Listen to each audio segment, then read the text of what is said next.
the way through Coconut Alley? Coconut Alley? Ow! That guy got hit in the head with a coconut! Courtney and Gwen reach Coconut Alley! Uh-oh, what's that? Hey! That guy got hit in the head with a coconut! Thanks, Gwen, I almost got my hair wet. I would never let that happen. Your hair is fantastic. No, your hair is. What's your secret? I double condition. It's so cute. It's so cute. You know, some people may say that this is sort of generic girl dialogue, and I can see that point, but honestly, generic girl dialogue is such a breath of fresh air right now. Give me more, honestly. Faced with an obvious disadvantage, the raft floating foursome all try to think of a way to increase their chances in the game. Cameron comes up with a sort of messed up idea, in which he props Scott up in the air with a paddle and uses him as bait for Fang. That's savage. Cam's going beast mode. As the raft riders make their way around the island, Chef starts dropping straight up explosives on them. That is brutal. Duncan takes one of them, stops the fuse, and hatches a little idea to get back his badness. He stops off at Playa de Losers, despite the fact that literally no one calls it Playa de Losers in this season. I'm unsure if it's canonically even supposed to be the same place. It should be, but there aren't any lines from the OG cast about being there after being eliminated in Season 1, so I genuinely cannot tell. Cam and Zoe notice that they're gaining on Mike, but given that they're unsure if it's even Mike in control, Zoe abandons the raft and starts seeking into piranha-infested water to see if he responds. And that's a really stupid idea, Zoe. Like, putting yourself in harm's way like that? Like, have you seen Memento? It didn't work out for the wife, I'm just saying. Her being in danger actually temporarily summons Mike from the depths of his subconscious that Chris somehow was able to sneak high-tech nanobot cameras into, but Mal quickly regains the driver's seat. Oh, hold on! The engine won't start!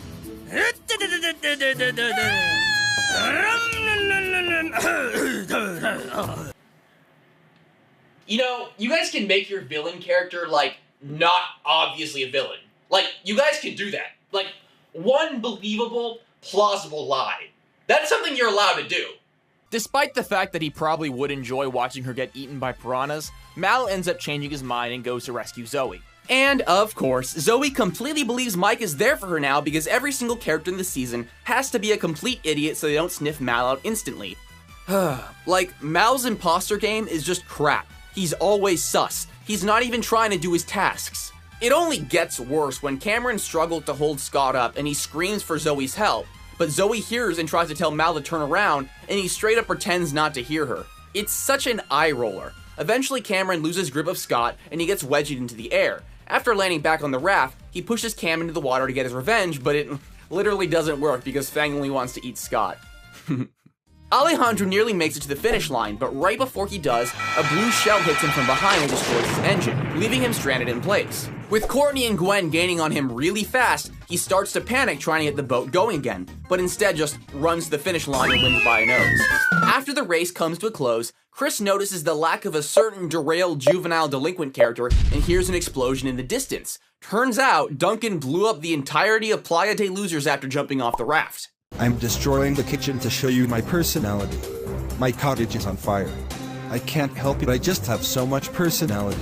Chris freaks out and says Duncan destroyed his cottage, starting a small running gag where the contestants get frustrated at him and Chef calling such a gigantic building a cottage. I'm frustrated as well, but only because they're still for some reason not calling it Playa de Losers, because it's literally just Playa de Losers. Maybe I shouldn't care so much, but Haute Couture in the Island Special are two of my favorite episodes of the show, so I just wish they would call back to its original name. I don't know. Alejandro wins immunity, and before everyone makes it to the ceremony, Mal goes up to him and offers him an alliance, which he agrees to, and then he evil laughs in front of fire, because there is no other possible way to visually convey that a character has bad intentions. Good news! As a reward for making it to the merge, there will be no Boney Island for any of you tonight. Yeah! Before you vote for the first time as individuals, I have a special surprise for Boom Boom over here. Aw, Chris, you shouldn't have. You're under arrest for the destruction of a private cottage. It was not a... Way to go, bad boy. I hope looking cool is worth getting locked up again. It is! I'm gonna rule Juvie! Juvie? You destroyed a major piece of property. It's a big boy jail for you, bro. And it's gonna be a real slammer. Wait! It was an accident! Come on, guys, have a heart! I didn't know you weren't supposed to put a toaster in the microwave! Snuggle muffins! Yeah, wow, that's great. The last word ever uttered by Duncan, one of the most important characters and competitors in this show's history, is Snuggle Muffins. That's what he's reduced to. The charisma, rebelliousness, the soft spot, it's all gone. And that's our goodbye. Well, actually, technically, he has a bonus clip from prison where it's implied that his cellmate is going to violate him somehow, but let's pretend it doesn't exist so I can make my smarmy critic zinger. It's what Season 2 Duncan would have wanted. It's really crazy, though. Besides all the derailment and stuff, could you imagine being arrested like that on live TV? The cops just showing up and locking you up for everyone to see? That's insane.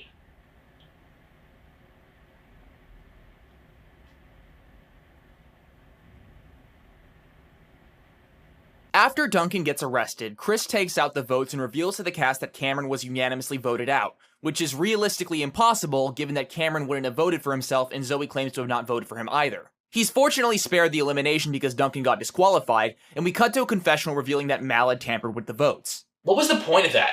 Why would you want to be rid of Cameron, especially this early on? If you keep your mic act up, he's a perfect alliance candidate. Well, regardless, after it's revealed that Mal was cheating the votes, we see Cameron freak out in the confessional, and the episode ends off with Chris saying goodbye outside of it. Episode 9 opens up with Alejandro relaxing in the luxurious spa hotel, until Chris shows up and starts bothering him because he can't sleep at the Playa de Losers anymore. Hey, roomie! Since my house got destroyed, it looks like I'll be staying here. Hey, it's no fun for me either. I lost everything, including my swim trunks. Ew, Chris's balls touched that towel. The ghost of Chris's dick and balls will haunt that towel forever. Understandably grossed out by Chris's borderline sexual harassment, Alejandro walks around the hotel looking for something to do and comes across an open door that leads to what I can only assume is a security or production room for the show with cameras and stored footage of the entire island, completely accessible through an open door to anyone who comes across it. Convenient. Seriously, why would they just leave it out there? Alejandro wasn't even sneaking around, he was walking through player-friendly domain. At least in the past and following seasons, when stuff like this happened, the characters were breaking the rules. All the footage since we arrived here? Mal's greatest hits. How interesting. If this was 2024, it would probably be something called Mal being iconic for 6 minutes. Anyway, Alejandro puts the DVD he found in and watches a bunch of assorted clips of Mal breaking people's stuff. Additionally, he sees footage of Mal tampering with the votes and trying to frame Alejandro for it by putting the camera and photos on his cabin bed, which, based on the scene immediately following it, in which Alejandro replants the evidence while Mal, Cam, and Zoe are talking about whom to suspect right outside of the cabin, had to have been put together within the last hour. Chris probably jumped in the hot tub right after making that compilation. Mal convinces the others to search the cabins with him to look for clues on who rigged the vote against Cameron, but finds himself shocked to find a big old pile of nothing on Alejandro's bed and a big pile of something under his bed. Mike/Mal tries to defend himself and Zoe is able to believe it, but the confusion on why he would tamper with the votes and then leave it under his bed and tell the others to search the cabin with him sends Cameron into a tizzy where he says he can't trust anyone at this point and runs off. Finally, someone doesn't trust the most obvious secret villain in all of fiction. I've been waiting for this. The next morning, Scott walks out of his cabin, but one of the floorboards breaks and he falls down the stairs. Courtney makes the exact same mistake, and the two accidentally share a kiss. I'm imagining the scenario is happening in season 1 between Duncan and Courtney, and it's literally the cutest thing ever in the entire cosmos of human thought. Will you be my boyfriend? No, my boyfriend. Ha! Gay! Even with the caveman talk and the constant lines about how gross and smelly Scott is, I'm still astonished at how much I don't hate this arc. You really would think that Courtney dating Scott would just drive me up the wall, but it doesn't. Even as a kid, I was watching it like, why don't I just despise this? I felt like I should, but like a car crash, I just couldn't look away. And this is a really entertaining car crash. I think one of the reasons I don't mind this so much is that it has a lot of the same charm that Duncan had. What I liked so much about Duncan and Courtney's dynamic was that Duncan was a figure in Courtney's life that every aspect of her exterior shunned and disliked, but but eventually his unruly, rebellious personality broke through her facade and helped her be more true to herself by telling Chef that he needed to take a chill pill. Despite Courtney's composed, know-it-all way of carrying herself, she seemingly has a soft spot for guys who don't feel burdened by the rules and regulations she does, particularly the ones imposed by adults in her life. Duncan fits this role by being a juvenile delinquent, and Scott fits this role as someone who was raised in the deep Dixie South of Canada. Try to square that circle.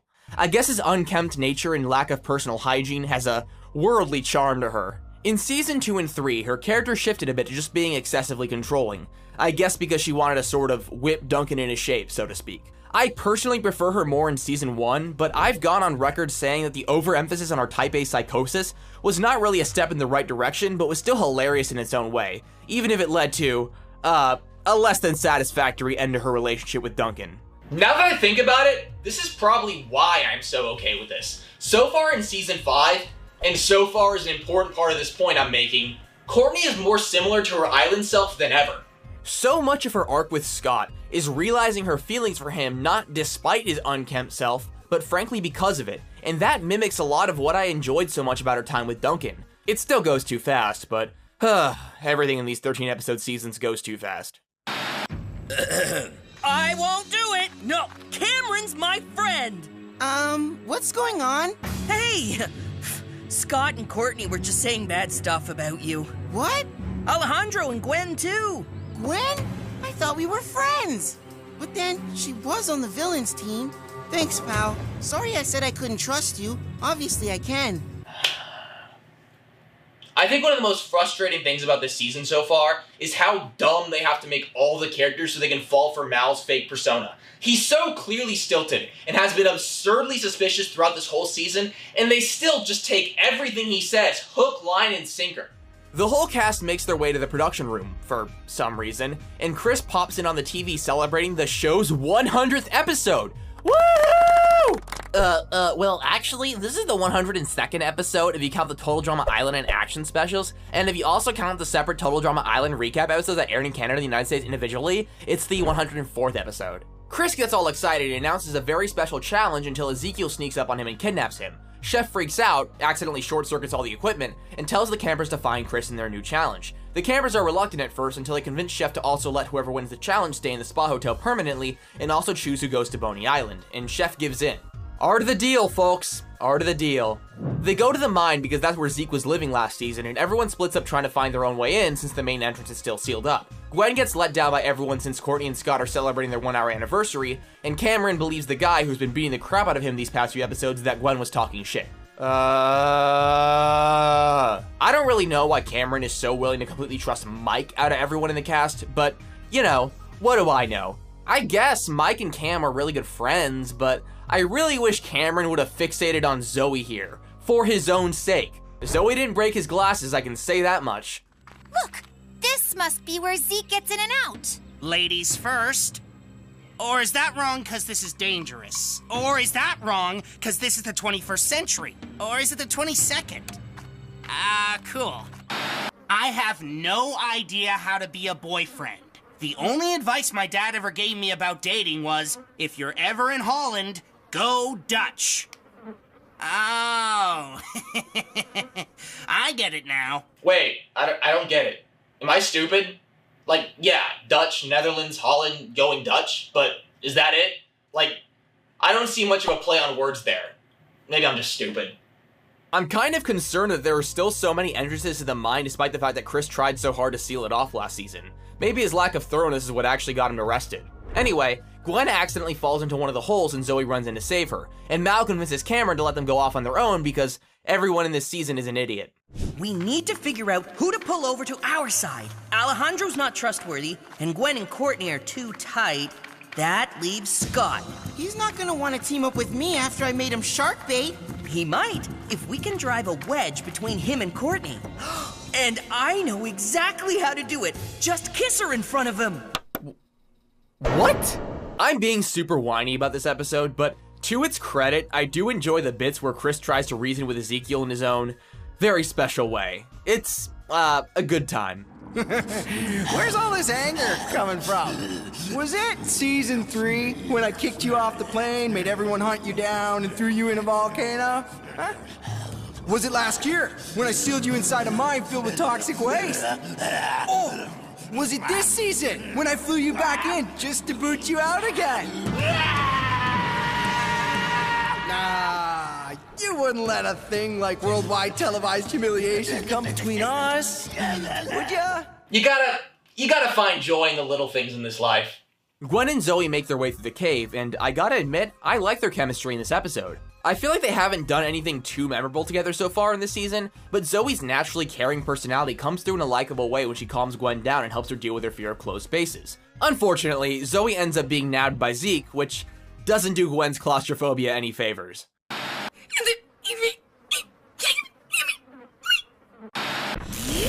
We got picture. What in tarnation is?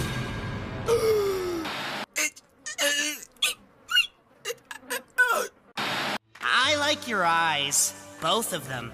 On your face. Oh, thanks. I like yours too. Both of them? Okay, sure. Can you stop burning my retinas now? I can't see anything. Courtney, I'm your girlfriend! You hear something? Oh! Ow! This is your chance. Kiss her. Do it. Hurry. Huh? Sorry. Whoa! Why'd you kiss me?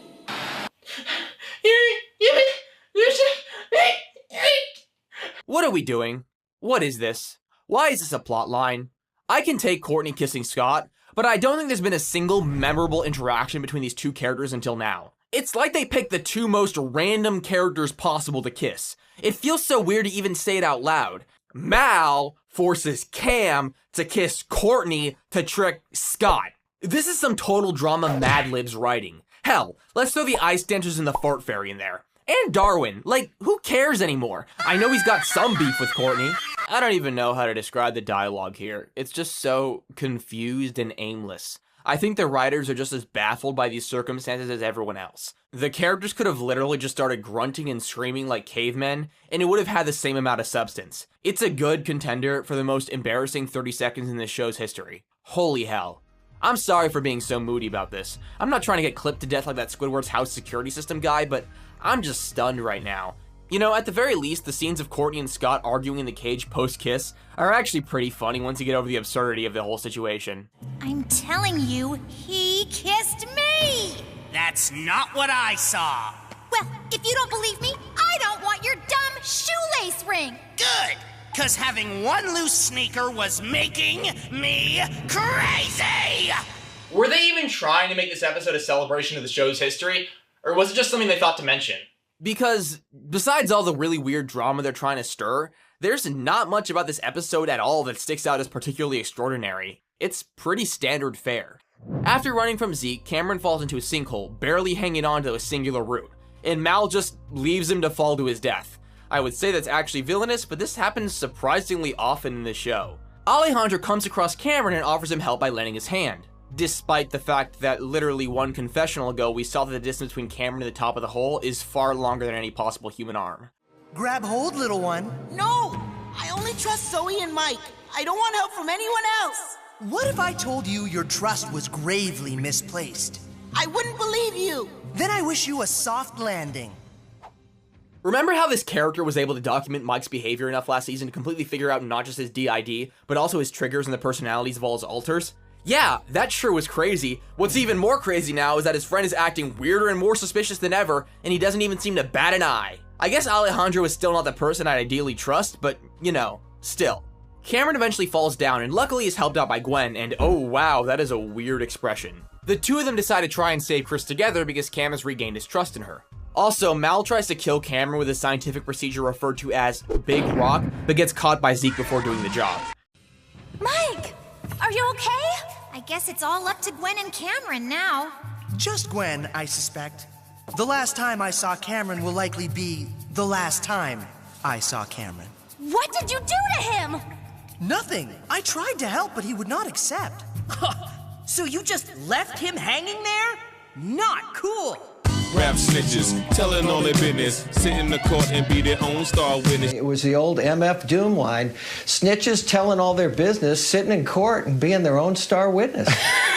Cameron, Gwen, and Chef show up to Zeke's cavern right in time before Chris falls into the vat of toxic green waste. Chef gets rid of the rats chewing away at the rope, and Cameron distracts Ezekiel so Gwen can save everyone. Ezekiel vomits a bunch of acid spit or whatever at Cameron and misses, but the impact causes a bunch of rocks to crush him. I guess he can just do that now? Gwen is able to shoot Zeke with Chef's spaghetti cannon, saving the others and winning the challenge. Ow! Cameron! Could have been a little more gentle! Cameron!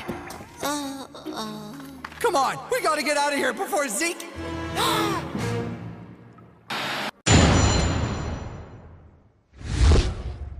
For the record, I would like to state that I, Chris McLean, am not afraid of that sad, misunderstood freak show named Ezekiel. Sure, it looked like I was scared, but I was faking. I would say that that dramatic performance is worth at least 5 jammies.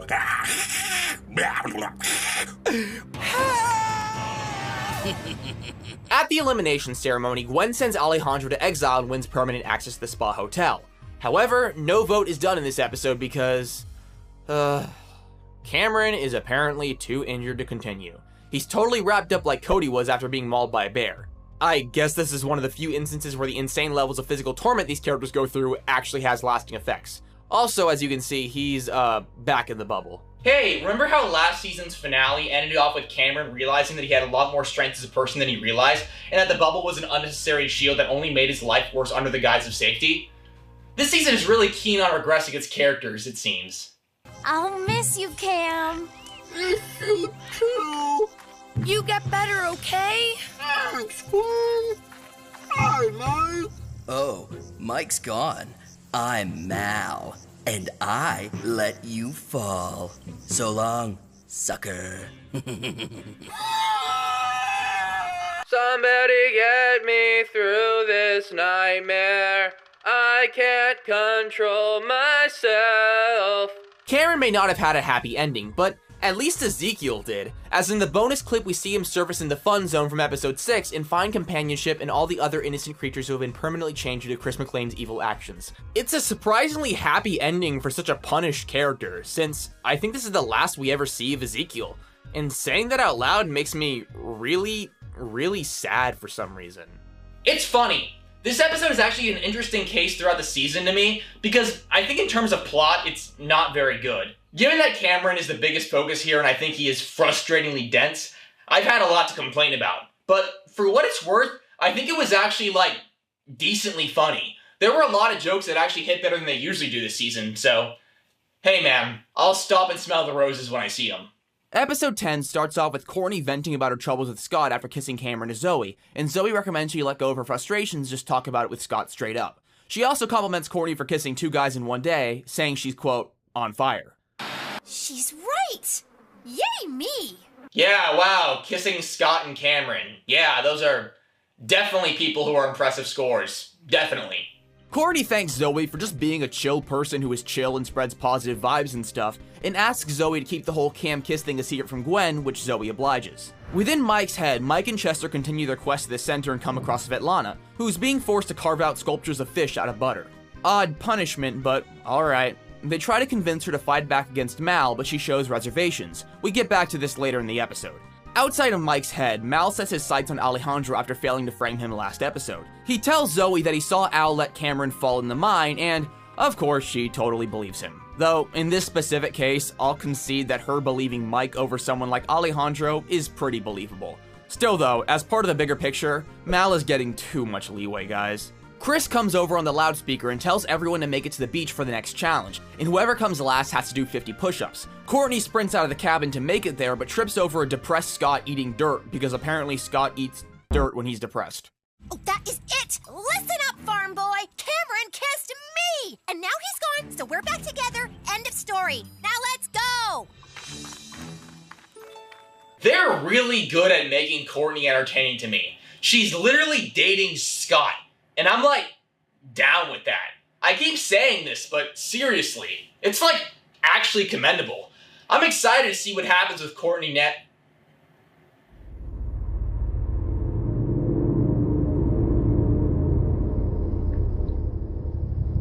don't make me think about it, cardboard cutout content ID Courtney. Please, just let me play dumb for a little bit longer. Please, just let me have this. The campers arrive within the forest for the challenge, despite the fact that Chris told them to go to the beach. This is the second time that has happened in the season. I have no idea how or why they made that error, and it's not even that big of a deal really, but the fact that they did this twice is a bit crazy. Alejandro arrives last because he had to be personally escorted back to the island by Chef and had no ability to make it to the challenge in time, but he still has to do the push-ups. Chris is lucky I have a bigger problem to deal with. Mal. Good thing I have a DVD full of incriminating footage hidden in the hotel. When the time is right, bam! I'll expose that phony or my name isn't Alejandro Burros Muertos. Well, I assume you're not going to expose that phony then, because your name isn't Alejandro Burros Muertos. It's Alejandro Burro Muerto. How dare he pervert the name of Alejandro Burro Muerto? It's a small detail, but it's a sloppy one to get wrong like that. Today's challenge is based on Chef's boot camp challenge from season 1, with a series of obstacle courses that the campers need to traverse as they make their way towards the finish line. It's not a particularly interesting challenge, but it's decent enough, I think. Unfortunately, there's no thriller dance routine, which is a small disappointment. Scott says the challenge looks easy, and because of that, Chris ups the stakes by making them all wear a bunch of heavy backpacks. You need to stop doing that, Scott. You're only making things worse for everyone. Zoe tells Gwen that Alejandro let Cameron fall in the mine and asks her to join the Alliance to vote him off for it, and Gwen enthusiastically agrees. Courtney sees them talk from a distance though, and gets paranoid that Zoe is telling Gwen about her kiss with Cam. Courtney is worried that Gwen will find out she kissed Cameron due to Mal's manipulation because Gwen will think that she cheated on Scott. You can't make this stuff up! Better watch your step, pal. Or is it Al? Quite a warning coming from the guy who tampered with the votes. So what? Who's gonna believe you? The most manipulative player in total drama history. True, I'm not known for being trustworthy. That is why I have procured a DVD full of footage of you at your shiftiest. Your hours here are numbered, pal. Or should I say, Mal? Wait! My people have a saying, Burros Muertos no hablan. I talk about this more in my power creep video, but can we all take a second to reflect on this? Alejandro, the arch-villain of Total Drama World Tour, single-handedly responsible for like half the eliminations, who played a brilliant game of deceit and became a finalist because of it, is being physically overpowered and reduced to groveling on his knees by Mal. This pencil neck Minecraft Steve looking serial game console breaker. It's not believable at all. Okay, well, I mean, in Total Drama All-Star's defense, this isn't the first time a physical underdog has been able to overpower another character who should by all measures be able to kick their ass. Cody punching Duncan, for example, or Harold punching Duncan, or Courtney shoving diapers into Duncan's mouth. Poor Duncan. I guess what irks me about this scene is, 1, it's pretty important plot-wise, I guess, and 2, and this is the big one, Mal being able to get Alejandro to squirm is just done to elevate his perceived threat level while minimizing Al's. And just as an observer of the show, I don't think Mal is a good antagonist worthy of bringing a former champion to his knees, despite the fact that the show treats him like one. That's the big problem with Mal. Well, there are actually a lot of big problems with Mal, but the thing about him and Alejandro is that the writers are trying to accomplish a lot of the same things in these characters' respective arcs. Both of them are treated like vicious evil geniuses operating on levels much crueler than the established competition, but while Alejandro accomplished what he did through his brilliant schemes and silver tongue, Mal just gets by because all the characters around him are written to be frustratingly oblivious to the most obvious signs of foul play. I can almost forgive the Gen 1 characters falling for Mal given that they don't know him as well, but characters like Cameron and especially Zoe should not have kept falling for him as many times as they did, especially because Mal is never written as a good liar. He's always super obviously up to something and no one ever presses him on it. I'm never cheering on his ingenious maneuvers. I'm just pulling my hair out because he's constantly getting away with everything because everyone around him is written as totally incompetent. Some people might argue that Alejandro got away with more than he probably should have, particularly with some of his pursuits on the team victory contestants, but it was never this bad. Never even close, at least in my opinion. As I said earlier, I actually made a whole side view about this while making this one because I think it's such an interesting topic. Feel free to check it out. The challenge finally starts and it's pretty straightforward. We get a few booby traps, bits of slapstick, and failed attempts by Alejandro to out Mal for his evil schemes. One of the more memorable obstacles is a bunch of climbing ropes made out of weird materials, like licorice and dog hair. Gwen and Zoe laugh about how gross the dog hair rope is, and Courtney catches up screaming at Zoe that she had better not be telling Gwen that she kissed Cameron. Rap snitches, telling all their business, sit in the court and be their own. Gwen is unhappy, especially after Scott adds on with the fact that she was dating him at the same time. It kinda sucks seeing Courtney and Gwen be so weird with each other again, but hey, we got like one episode where they were getting along well, and that was kind of fun while it lasted. After the ropes, the campers traverse hanging bars over a pit of snapping turtles that can jump really high somehow. I don't even know. Alejandro goes all in and clings to Mal to try and pull him down with him into the water, so Mal summons Svetlana from his mind to fight off Alejandro and starts swinging really far and hitting him with the bars. Huh. I thought Mike couldn't access his other personalities anymore. At least he didn't turn into that Mal character. Interestingly enough, it doesn't actually seem to fully be Svetlana.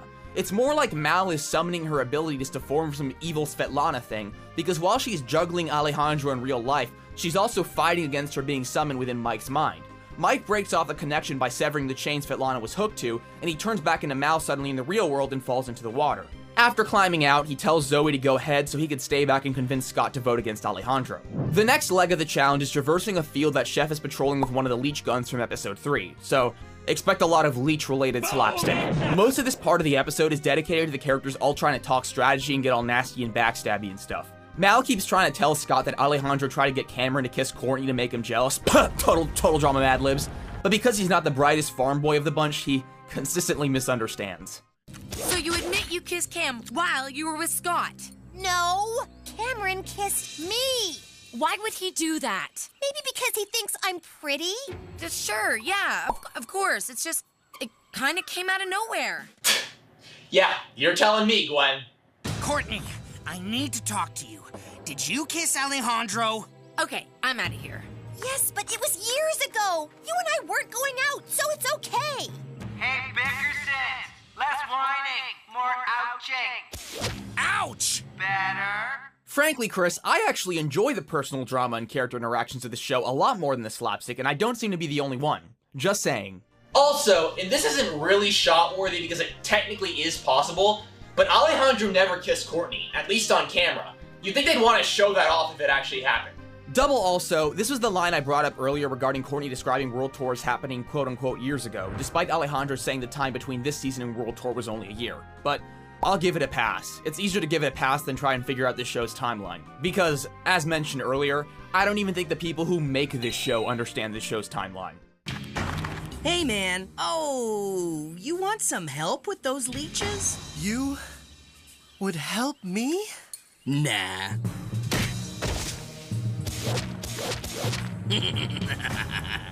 See you in the toilet, Al.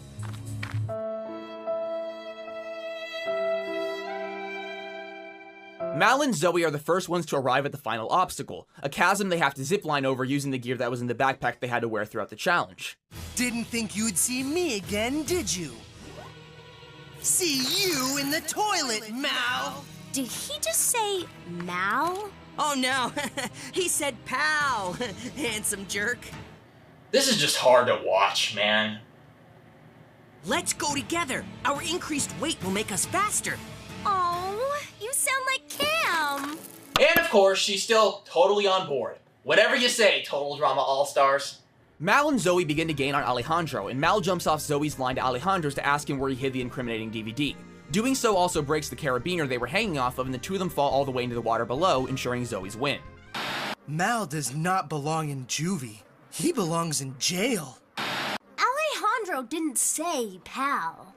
Did Mike do that for me? Or for Mal? I need to keep a closer eye on him. Oh, now you say it, Zoe. Not when you saw him intentionally trip and break Cameron's glasses for literally no reason. Not when Izzy randomly name-dropped Mal without any prior knowledge. Now, I mean, it's good that you're thinking in the right direction, but this is hard to excuse. So, the challenge is over. Mal has no immunity, and Alejandro has incriminating video evidence of Mal destroying people's stuff and physically attacking his friends, and a few hours between then and the evening to show it to someone, and doing so would immediately turn them to his side. So what does he do? Absolutely nothing.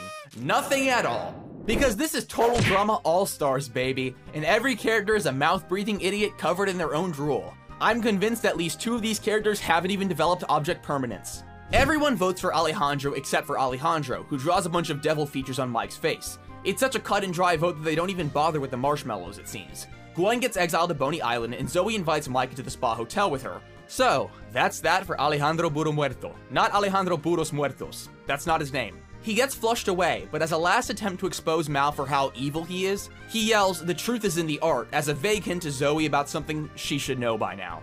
At least the bonus clip is cute. Alejandro surfaces in the Yukon and comes across Heather, who was also flushed there in her bonus clip a few episodes ago. She slaps him to get back at him, but after that, it's a clean slate, and they romantically drive off on a snowmobile. Hey man, we're deep into All-Stars, and there's a lot of baggage that comes with that, but Ale Heather is still Ale Heather. Anyway, Sunday Muddy Sunday.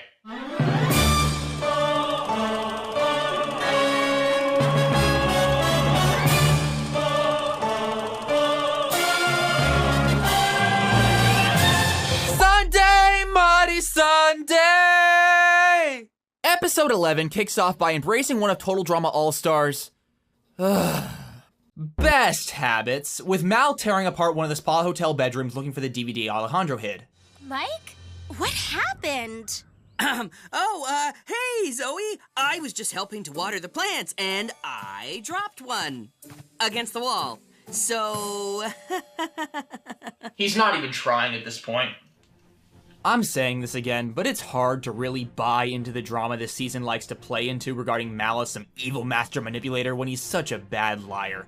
There was a line in the last episode where Alejandro was like, "Mal doesn't belong in juvie, he belongs in prison." And it's just, no, man. Mal is not that cool, and having a character that actually is that cool say that is such an eye roller. Anyway, within Mike's head, we see Mike, Svetlana, and Chester continue their trek, and they come across Vito doing a ventriloquist bit with a doll that looks like Mal. It's a really random form of punishment, but I suppose it's not as weird as the butterfish sculptures. At least Chester likes it. Mike asks Vito to join them, and then the Mal doll comes to life and starts talking shit, but Mike just beats him to death and breaks Vito's chain. That worked out well. Gwen arrives back from Boney Island and tells the others how she managed to survive unscathed. And then Courtney tells her how brave and strong she is and hugs her because they're best friends and they love each other and they're 2 peas in a pod and that's how they should be. Welcome back, Gwen. Welcome back, Gwen. What? Nothing. I was just noticing that cutthroat vibe Zoe has about her. So two-faced. We should shun her. Oh no. Are you still mad at me for all the kissing I did? Because like I said before, Scott was an accident and Cameron kissed me. What is this conversation? It feels like they wrote 2 completely different scenes and just glued them together. I'm not mad at you. I just hope your head is still in the game. Don't worry. My head is totally in the game. So you still want to go all the way to the finale with me? Gwen, I promise. It's you and me, right to the end. Gwen is great, but if you ask me, winning is everything. This is the farthest I've ever made it on Total Drama, and I am going all the way.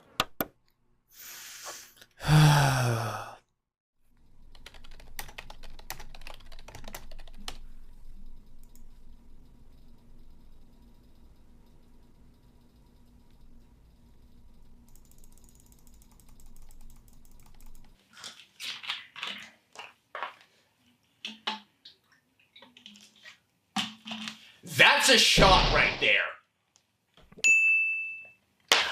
Wow, knowing that my favorite character is currently being portrayed by people who don't even remember the elimination order of their own show certainly is reassuring. I'm sure that'll go well. Scott is sweet on me, for obvious reasons. So I'm keeping him around to the end since he'll probably let me win, which means Gwen goes second last, and Zoe has to go, like, now. The only wild card is Mike, but I'm pretty sure I can crush him.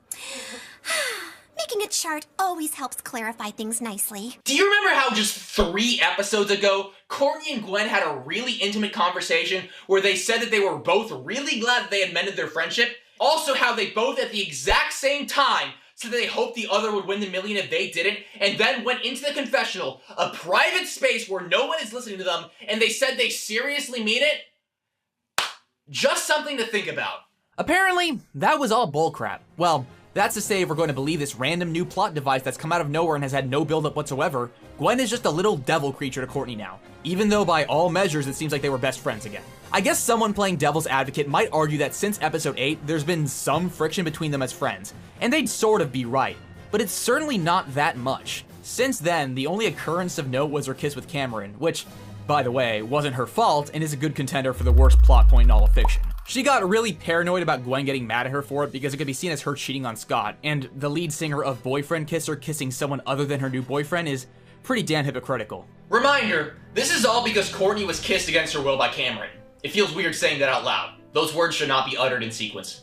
Courtney also got weirdly paranoid about Gwen being friends with Zoe in the last episode, and frankly it was neurotic and toxic, but it still showed she had some general appreciation for Gwen as a person and wanted to continue being friends. But she also apparently still sees Gwen as a little demon she needs to draw on a piece of paper with crayon. Which, listen, I get one of the running gags with Courtney is that she likes to make lists, but this is just baffling. Courtney is definitely a serial note taker, but I don't think she needs to codify a plan as simple as eliminating her competition, and I definitely don't think she's the kind of dude in crayon with a bunch of childish doodles. Hey, Courtney, you're looking really, good. I mean, you know, guys, nice. Scott's out here making the IRL typos. That's really intense. I feel bad seeing Courtney laugh at him. She was all over him in the last episode. This is great. Courtney and I are back to being friends. Sure, it's taken a while for her to trust me again, but it was worth it. Alright guys, spoiler alert. After this scene, it's all going to go to shit. So, let's take a pause and enjoy the calm before the storm.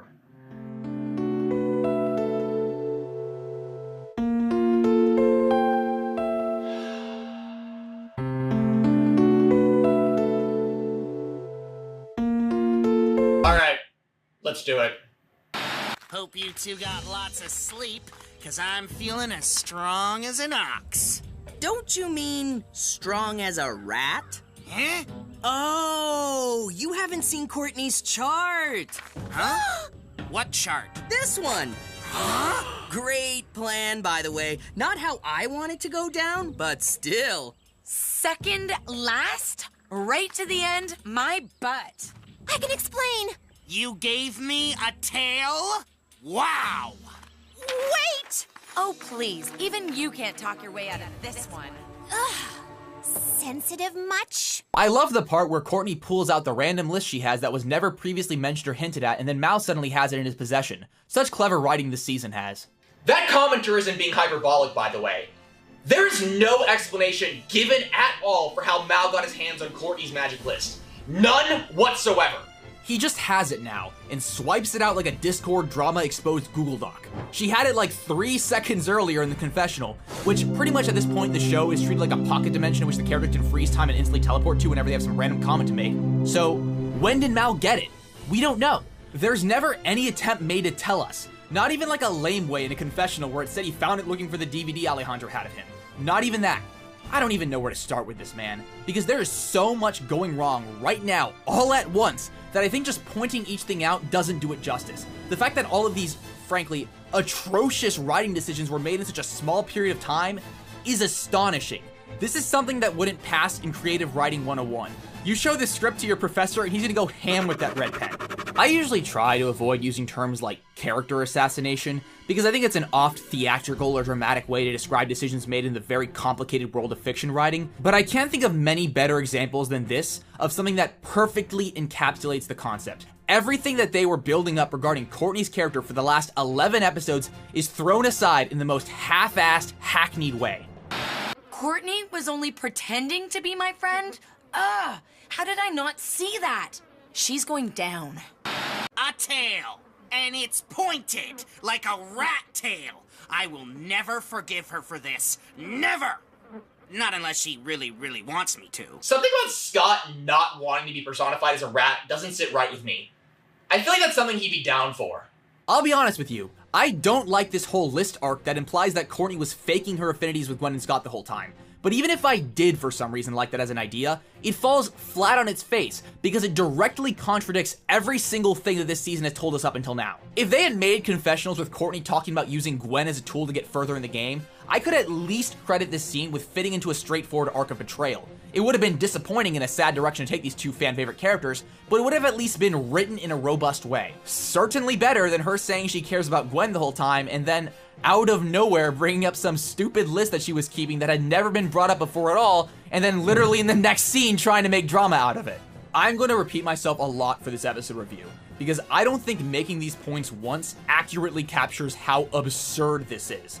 This list is a made-up MacGuffin coming out of nowhere that is being used to justify the breakup of Courtney and Scott, the end of Courtney and Gwen's relationship, and, well, spoiler alert, Courtney's elimination. And it's just a bunch of doodles done in crayon. I can't get over the crayon thing, it's way too on the nose. Courtney is at least 16 years old, and some people argue she's 18 or 19 in this season. This is not the decision-making of a young adult woman.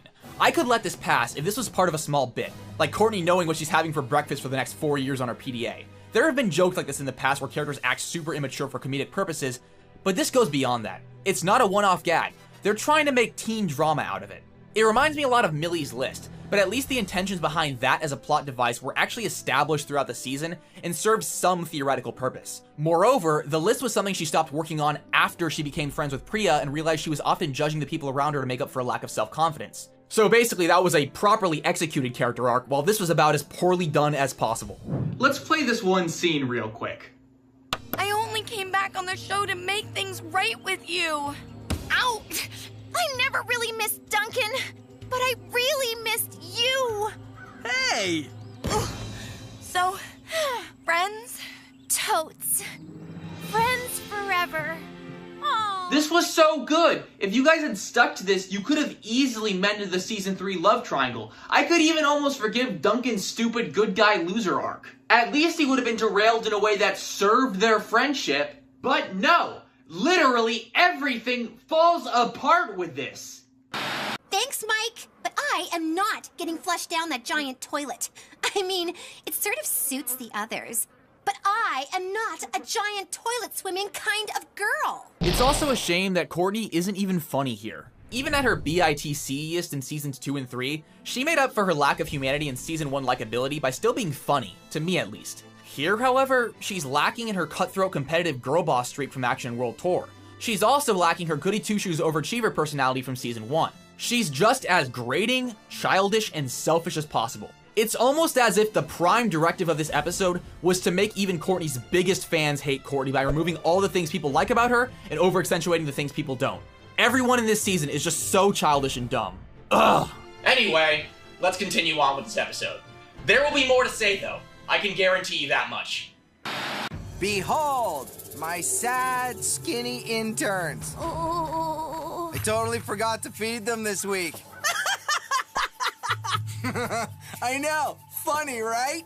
So, today's challenge is a race to make a delicious sundae and serve it up to good old what's his name and who's it's over here. Once again, I think they literally just forgot the challenges in this season are supposed to be inspired from past episodes. In order to get the ingredients for their sundaes, the campers have to traverse the key areas of the island, like the diving cliff which has been covered in snow by an ice machine or the swamp. I don't know why this crummy summer camp in Ontario has a swamp now, but since Season 4, they've pretty much converted the island into an anything-goes Knoll setting. At least we get to see the cafeteria again. I guess it does show up in this season. Anyway, Chris honks his horn and the race commences.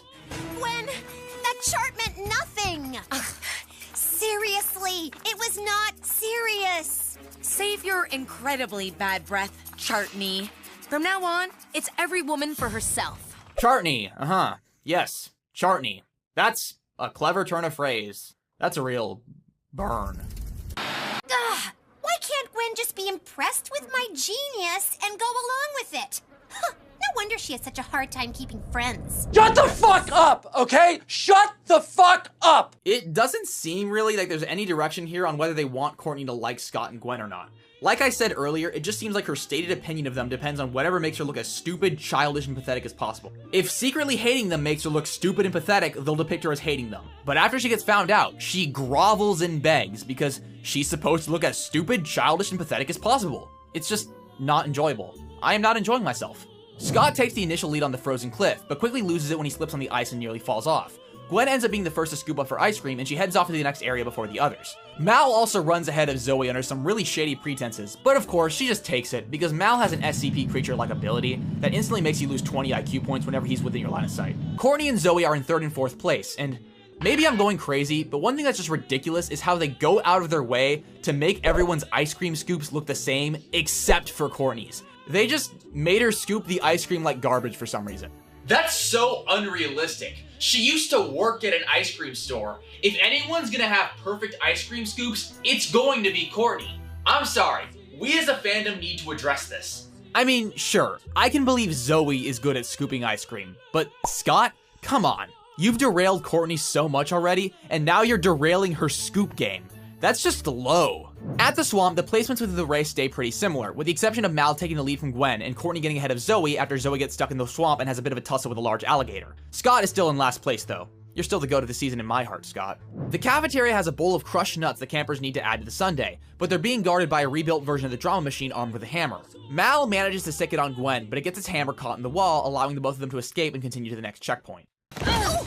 Gwen, No time to chat. Wait! I'm sorry! I never should have made that chart. I still want us to be a team. I still want us to be friends. Please don't vote me off.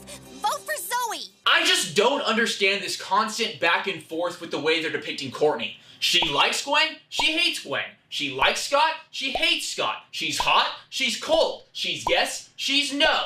Why does she keep flip-flopping this season? Oh yeah, duh. Okay, I tell you what. I'll vote for Scott, and I'll try to convince Zoe to vote for him too. Seriously? I still want to be friends too. But to prove that I can trust you, you have to vote for yourself. Get real! You're just trying to make it unanimous! That's a chance you'll just have to take. Wow, that's an interesting test of goodwill that's reminiscent of a conversation they had earlier this season. It would be awesome if they actually do something with it and not let it go completely unaddressed. Something about this episode that also sort of irks me is the fact that the challenge doesn't really take anything anywhere in terms of plot. Pretty much everything that the writers want to happen in this episode is done before the race even starts. So in terms of the wider story, this challenge serves little to no purpose other than just rubbing salt in the wound. Nothing Courtney does or says changes anything. Hello campers and welcome to the Fuck Courtney Challenge. Wait, I thought we were making Sundays. No, everyone fucks over Courtney now. Who wrote this damn season? It's just one large humiliation lap for Courtney, and to a lesser extent Scott. But Scott at least is allowed to scoop his ice cream properly. Hell, it even keeps its shape after being smashed by a robot somehow. Anyway, Mal and Gwen are the first ones to make it to the final obstacle, a fire-breathing mutant flower that grew in a pile of chocolate sauce. It's random and arbitrary, but whatever. The flower focuses its internalized incel plant rage on Mal, and in the meantime Gwen runs ahead with the lead.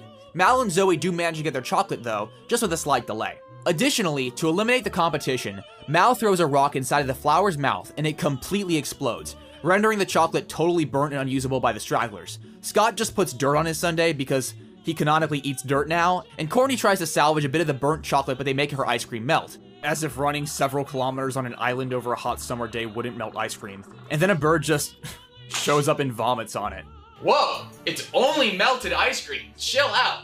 You can eat around the burnt parts. It's not even really implied that the bird vomited on her sundae because her ice cream was gross. It just makes a money shot because Courtney hates the world and the world hates Courtney now. The campers all end up running towards the finish line at the same distance because of magical off-screen events, and somehow Courtney runs ahead with her vomit-covered sundae and wins. But despite her efforts, Chris randomly changes the challenge that he created so his starving interns could finally eat and makes the campers eat their own sundaes. So the entire challenge didn't even matter, and there was no real reason to even get all of the toppings. So Courtney now has to eat an entire sundae that was covered in bird vomit, even though she's actually lactose intolerant according to season 2 episode 16. Furthermore, Chris tells the campers they're not allowed to eat anything else until they've eaten their sundae. And then the security system takes control of Squidward's house and begins attacking the city, leaving the mayor to give Squidward community service for the damage he caused, even though SpongeBob and Patrick were in his house the whole fucking time and were responsible for everything. God! Fuck! Fuck this episode! I can't do it. I can't eat disgusting foods.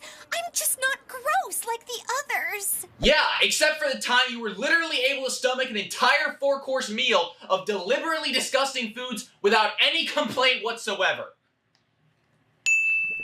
This specifically is a small continuity error, and on its own, it's not really that big of a deal. I mean, even the best seasons of this show have their share of mistakes with the finer details. They've never been super meticulous about that kind of stuff. However, when you get such obvious details wrong, in the same lines you also assassinate beloved characters, it just really stings. Remember, they literally forgot that Courtney made it to the Final Four in action this episode, an episode they used to completely dump her character. That's on a whole different level than them forgetting that Owen is the youngest of 3 brothers as opposed to the oldest. So Zoe ends up finishing the Sunday first and wins the challenge, securing her immunity and her and Mike's spot in the spa hotel. Except for the fact that winners can't bring anyone in the hotel with them anymore. Courtney begs Gwen once again to not vote for her, and Gwen tells her again that she has to vote for herself, but it doesn't go anywhere. Scott makes a confessional where he votes for Courtney and we get no more information regarding the votes, other than it being 3-2 against Courtney. That's disappointing. They could have honestly saved it with Courtney at least being confirmed to vote for herself, but they completely gloss over the voting process. Well, saved is an overstatement. It would have been more like beating me to a bloody pulp and kicking my teeth in and then putting on one Band-Aid. You can't flush me yet. I'm still eating. That's the spirit. Never give up. I know. We're all gonna miss her. Well, she wasn't all bad. With the exception of a bonus clip where she tries to feed her Sunday to a couple sharks that vomit on her, that's the end of it. This is the last we ever see of Courtney, the type A, the overachiever, she who does not concede. Nothing will ever be resolved. It's sad, really. I'm glad I had given up hope for total drama when watching this as a kid. Because if I was watching this season hoping to get something good out of it, man, I would have been devastated. This is just depressing to watch. It just feels like this show is shooting itself in the foot over and over just to spite its face.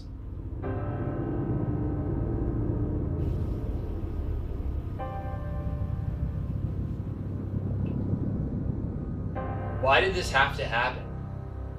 You know, you really were the best character in the show. You had confidence, grit, and just enough insecurities to make for something really compelling. And it's all gone now. You're not funny, you're not competent, and you're certainly not the high-strung yet still vulnerable character you used to be. You're just a shell of a gad, reduced to nothing but your narcissism and a moral backbone as thin as paper.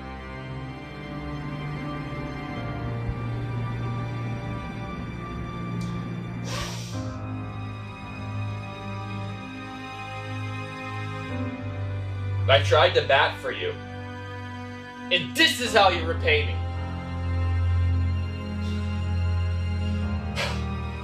You know what I think, Courtney?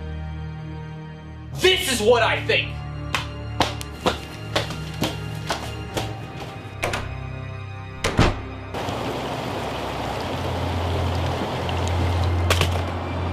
This is gonna hurt me more than hurts you.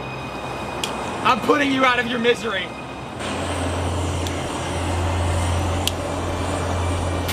Does that hurt? Well, imagine what it feels like for me, Courtney. Imagine what it feels like for that ice cream you melted. What do you have to say for yourself?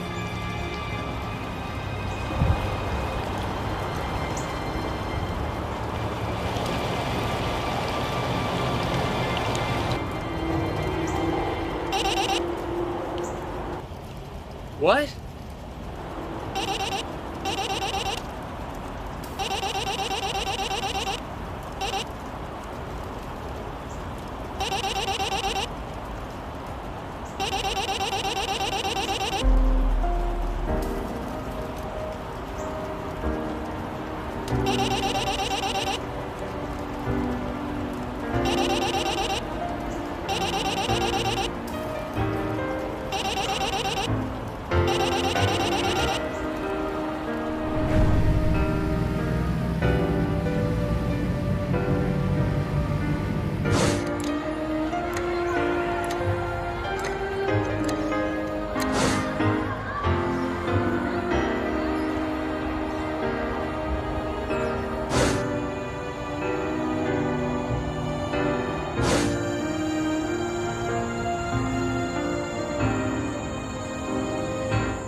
Oh, Courtney. I'm sorry. I'm sorry.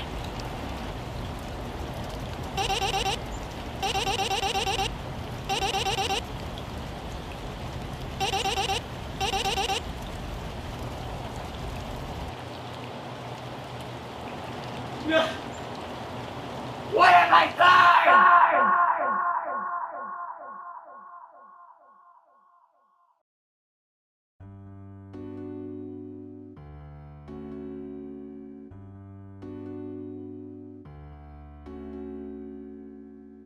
On the next Total Drama All-Stars, it's all down to the final 5. Really? And everyone is turning into a mean girl. I know, right? Even the guys. Out of the way! Especially the guys. Who asked you, comrade? They're all so mean. If I win, I promise we'll both go to the spa. Except for her. It's an all-new episode of Total Drama All-Stars, Tuesday at 7, 6 Central. Only on Cartoon Network. Seriously? One of the zingers / epic cartoon complainer owns I'd been thinking up when tackling this episode was that its writing was fan fiction level. But honestly, I can't even say that. Because although a lot of the decisions here feel amateur and careless, the lack of effort and frankly tact within the episode as a whole pales in comparison to the enthusiasm and passion you find in fanfiction. This episode, at least from what I can tell, is lacking in enthusiasm, among a lot of other things. Even among some of my least favorite decisions made in the show thus far, I felt like I can see the vision with most of them, so to speak. I usually feel like there was an idea that someone somewhere was excited about putting into action. Here, on the other hand, not so much. I don't actually know what the intention was with this episode when it came out. Maybe they really thought they were doing good by someone, but I honest to God just don't see how. The way Courtney is treated, and honestly all the other characters as well, astounds me. Scott lost his girlfriend, Gwen lost her best friend, Courtney lost the game in her social life along with all of her likable character traits, and Zoe is literally just insert character here material at this point. Even with the direction they took in Season 3 with Courtney, I still very much felt like they had a vision and there was some theoretical audience they were trying to please or entertain with the Gwunk stuff. It doesn't feel like that here. It feels like this episode was written as someone's homework that they didn't want to do. Going back to the red pen analogy, I see. I don't actually know anyone who worked on this show personally, so I don't want to pretend to know what happened behind Fresh TV's closed doors. But it's just hard to watch this episode and believe anyone aspire to do more than the bare minimum. And I think the fans picked up on that, because this is easily the most critically panned episode in the show's history. And I think I'm gonna have to agree with the YouTubers and DeviantArt Atrocity template users. This is probably the worst episode in Total Drama history. It's bad. That is so bad, you need a new word for how bad that is. I guess I'm not factoring in Dramarama when I say that, because frankly, Dramarama is its own can of worms. But of all the mainline seasons in Redonkulous Race, I can't think of a worse episode, even including Pakateo, which is a season that I do not like, really do not like. Because as much as I don't like Sugar, I don't think Pakateo Island ever has an episode that fumbles on every single count in the same way Sunday Muddy Sunday does. The chart alone is already kind of a stupid plot device, but when you add that to the fact that it was introduced out of nowhere in contradiction to the story so far, and how Mal just showed it to the others with no explanation on where he got it, it's the stuff of legends. Maybe I'm biased, given that this episode is derailing my favorite character in the show. I know not everyone likes Courtney, and trust me, when someone tells me they do not like her, I get it. There are a lot of things about Courtney I don't think everyone is going to find as funny as I do. I want a prize! I want a prize! I want a prize! All right already! So if you agree with me that it sucks to see our girl boss, A-type law student Princess Queen reduced to this, then cool, we're on the same page. But if you happen to not like Courtney and think she was done justice in this episode, I guess I should still point to the fact that her sudden betrayal is just taken out of nowhere and contradicts all of her actions and thoughts from earlier in the season. There are so many bits earlier on that show Courtney as genuinely missing Gwen and Scott as people in her life, often talking about it to herself outside of any other player's range of hearing, yet suddenly she's just stringing Scott along in the game and lying about wanting to be friends with Gwen. Her mission completely changes. It's inconsistent, it's contradictory, it's shot-worthy. The best explanation I can come up with is that she is just so excited about being in the Final 5 that she's willing to throw everything under the bus for the chance of getting the million. But that still does not come down easy. Because one, that plot point is done in tandem with them blatantly forgetting that she admitted to the Final Four before. Two, the chart serves no purpose and doesn't really need to exist because basically all that matters is that she now wants to take Scott to the Final Two instead of Gwen. And frankly, Courtney is smart enough to not even need to write that down with a visual guide. And three, once again, this came out of nowhere and there is no explanation on how Mal got it. Even past the Courtney stuff, this episode just underperforms way more than usual. Zoe is even dumber than usual this episode because of how oblivious she is to Mike. There's a line where Zoe reflects on Alejandro saying that there is a greater evil lurking, and Zoe literally thinks he's referring to Courtney instead of Mal. It's just such eye-roll writing. Alright, I think that's probably it, more or less. Sunday Muddy Sunday is a dead horse at this point, and frankly, I don't think there's much to be said about the episode that hasn't already been said. Except for the fact that they went out of their way to make Courtney's ice cream look like it was scooped horribly. That is insane. More people need to talk about that. But yeah, once again, this is the last we ever see of Courtney. And that's really sad to me. She's been my #1 favorite character for, well, longer than some of you have been alive. And the way she was treated is something that will always frustrate me. The show trashed her like she was a piece of gum that was stuck to its shoe. I think I would have rather she just not been in this season, to be honest. If it all ended in World Tour, at least she would have still been funny. But here, we almost get it all fixed up, and then right at the critical moment, they make it worse. It stings, man. One thing that bummed me out while doing research for this video was seeing how the Total Drama Wiki basically only lists Courtney as having one actual friend in the entire show, that being Bridget. And that bums me out for two reasons. I mean, one, it's sad that she has no friends other than Bridget. I mean, Bridget's cool, but that's still a downer. The main reason is that it goes to show how Courtney's demeanor is changed to burn every single bridge on screen after season 1. And the only reason nothing ever happened between her and Bridget is that the two of them never interact post-Island. Pre-action Courtney seemed to actually have goals in life other than just the complete ruination of the entire world around her, and her genuine friendship with Bridget that just formed naturally is a good example about how there once was a time where Courtney acted sort of like a normal human being. Though, it didn't last long, and actually, I'm honestly grateful they kept them apart for every season following because we already have enough Island character dynamics that were ruined in later seasons. Anyway, I think now is a good time to finally shut the hell up about Courtney. Well, a good time would have probably been before I started setting fires, but whatever. Actually, let's take a rain check on not talking about Courtney, because episode 12 literally opens up with Scott saying that he wishes Courtney wasn't gone. They seem really indecisive about whether they want Scott to miss Courtney or not. Last episode, he literally tried as hard as he could in the challenge, solely because he wanted her to lose immunity. I guess you could argue that he seemed to have mixed feelings about it, because he did say he might forgive her if she really wants him to and she wasn't all that bad, but after last episode, the Katy Perry lyric behavior of any character is touchy. It's touchy.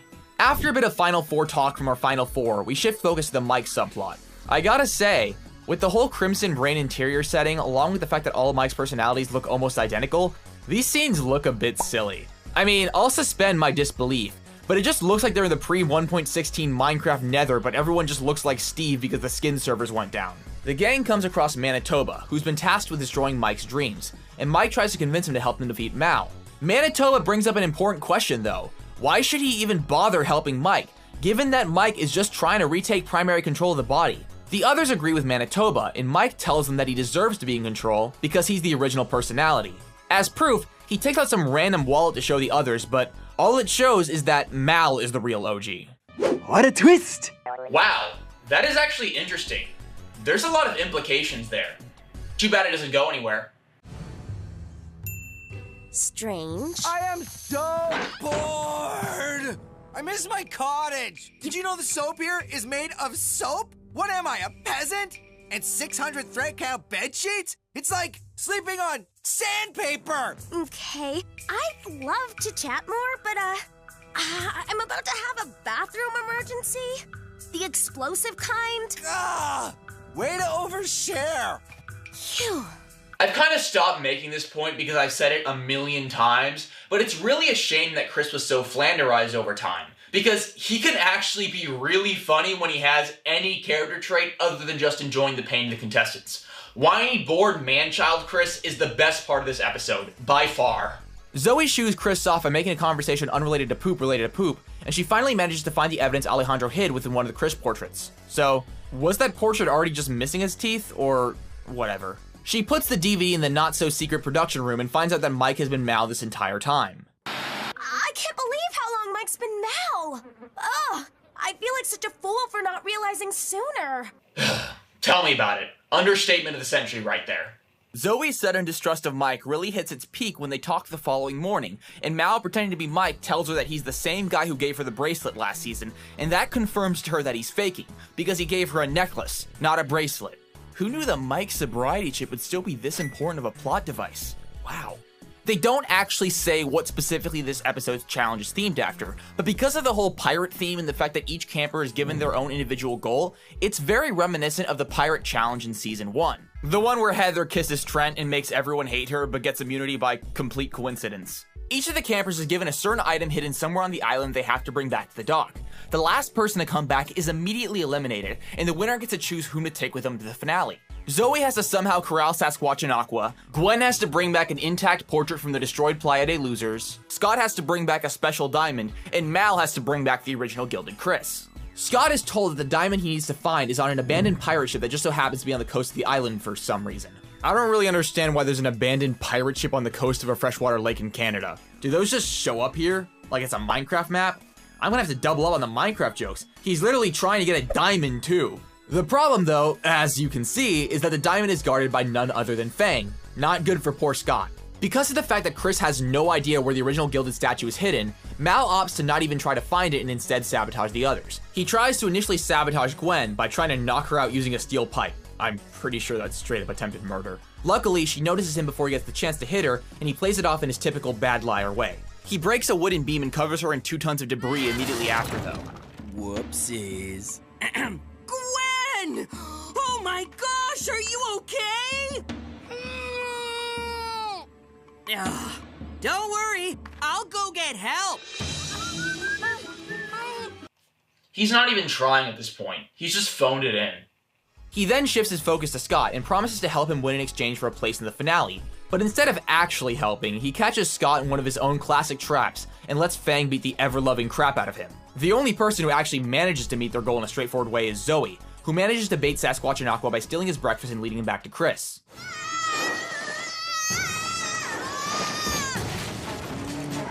Well, I can't say I care for how you did it, but you did do it. Zoe wins again! It's kind of weird that Zoe has won the last 3 challenges when at the same time she's debatably had the least narrative focus in each of them. She's just silently taking the win each time. And here's Mal and Scott. So many empty hands. What's a host to do? Did Chris seriously just call him Mal? That's, kind of an unfortunate slip-up. I don't know if it's shot-worthy, but Chris has not done that at all in front of any other competitor. I think that was genuinely just a goof on behalf of the writers. To be fair, it's not like I'm above making mistakes like that. My dumbass somehow called marshmallows mushrooms like 3 different times in the last video, and I did not notice throughout the entire process of writing, recording, and editing.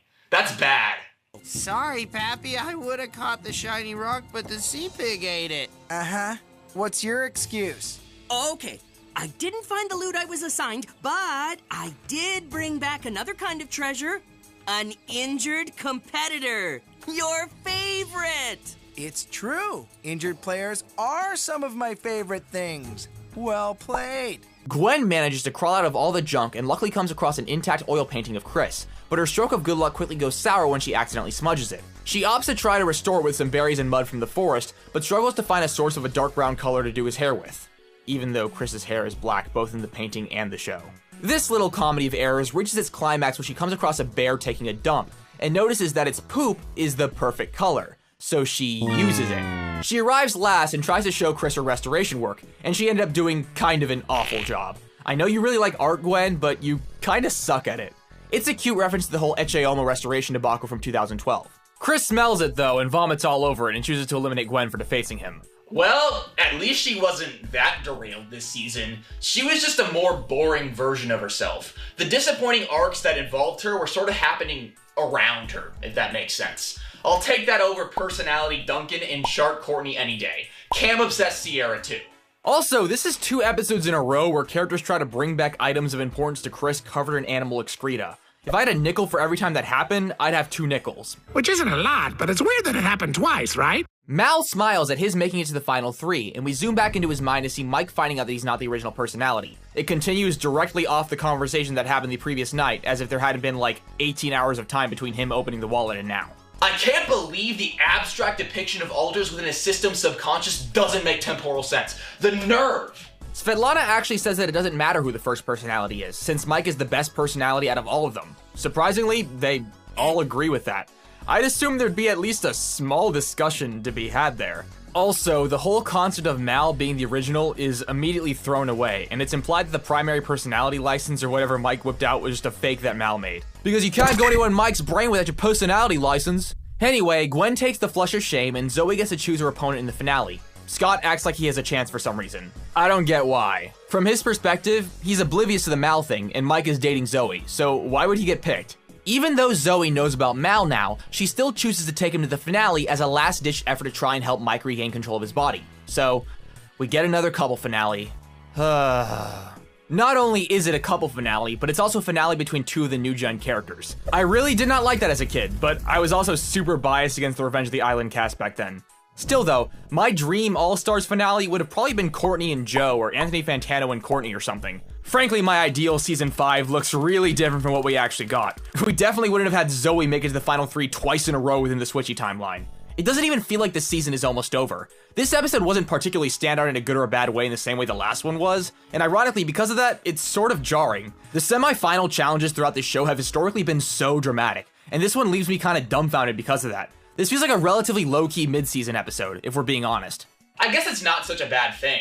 It's just not a very ambitious episode, and by the time it's over, I'm like, oh, that's the final 2. Okay then.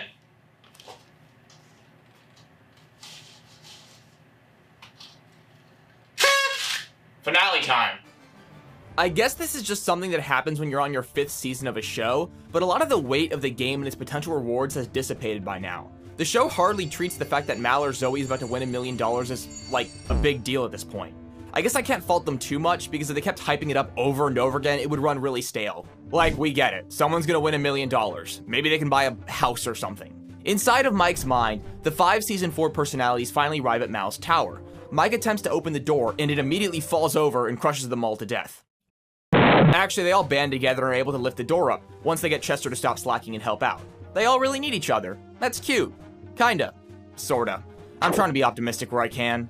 Mike relishes in his triumph after making it to the tower, only to find out that his journey is far from over. Hey, you know, people love walking upstairs. I'm pretty sure people hate walking upstairs. Good morning, finalists. Meet me in the forest clearing and get ready to diet. Sorry, typo. Ready to die.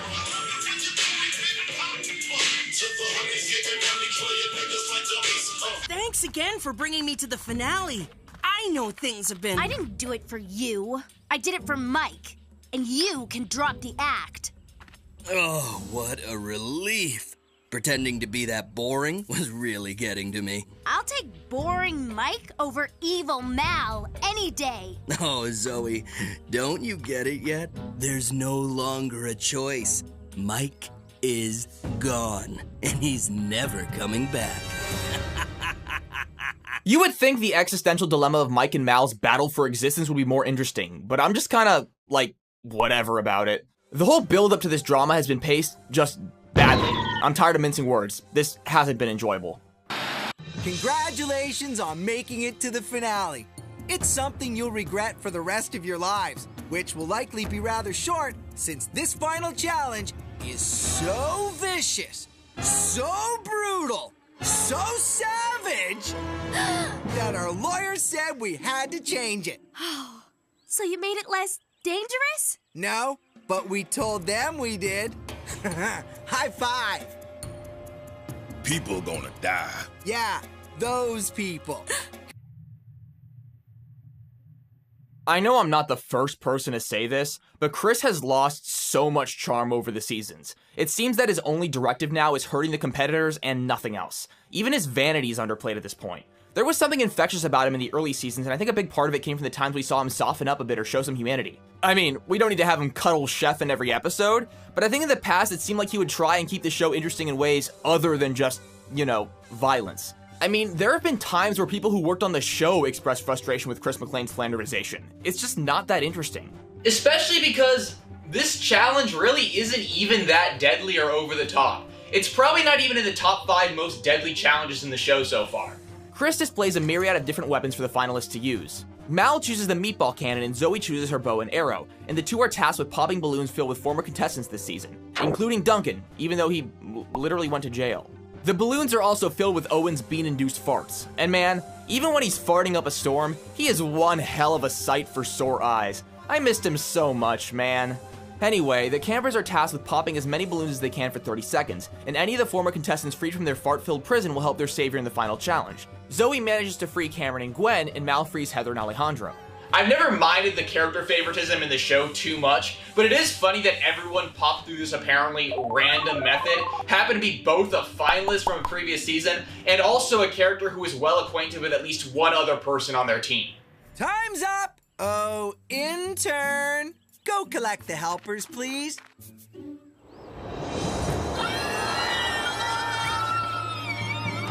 Ooh, yeah, probably should have tied them down. It feels like every single finale now there's some sort of song and dance I have to do talking about some really morbid fate for a character. There's Zeke and Alejandro being submerged in lava, Scott's body horror Star Trek reference, and now this. The entire remaining cast of Total Drama All-Stars floating into the sun. I'm not even shocked or uncomfortable at this point. I'm mostly just apathetic. I really do think it's a testament to how little this season's direction aligns with what the majority of fans of this show actually watch it for. What? You thought we were gonna bring back all the characters to cheer the remaining contestants on like in every other season? Psh, no, we're gonna kill them all off by having them fly into the sun in floating fart balloons. Like, seriously? Like a lot of infamous scenes in this season, I just can't help but wonder who the theoretical audience was in this scene that they were trying to appeal to. What emotion are they even trying to evoke? Am I supposed to like this? Because I don't, and it seems that most fans of the show at the time and now feel the same way. I guess my best guess is that it's just supposed to be a bit of callous black comedy, given that everyone in the show is presumably dead and literally no one cares, not even Zoe. And I guess if that was the intention, I kinda see it, but I just don't think it's the right move, at all. These are beloved, legendary veteran characters, and also Sam and Sierra, floating away for a 2-bit punchline. And it's not hard to feel a sting, given that, as I said earlier, this is the first finale where they don't bring everyone back to watch. They don't just not come back, they spend their last seconds ever on Total Drama floating towards the heart of the sun, like the Pink Floyd song.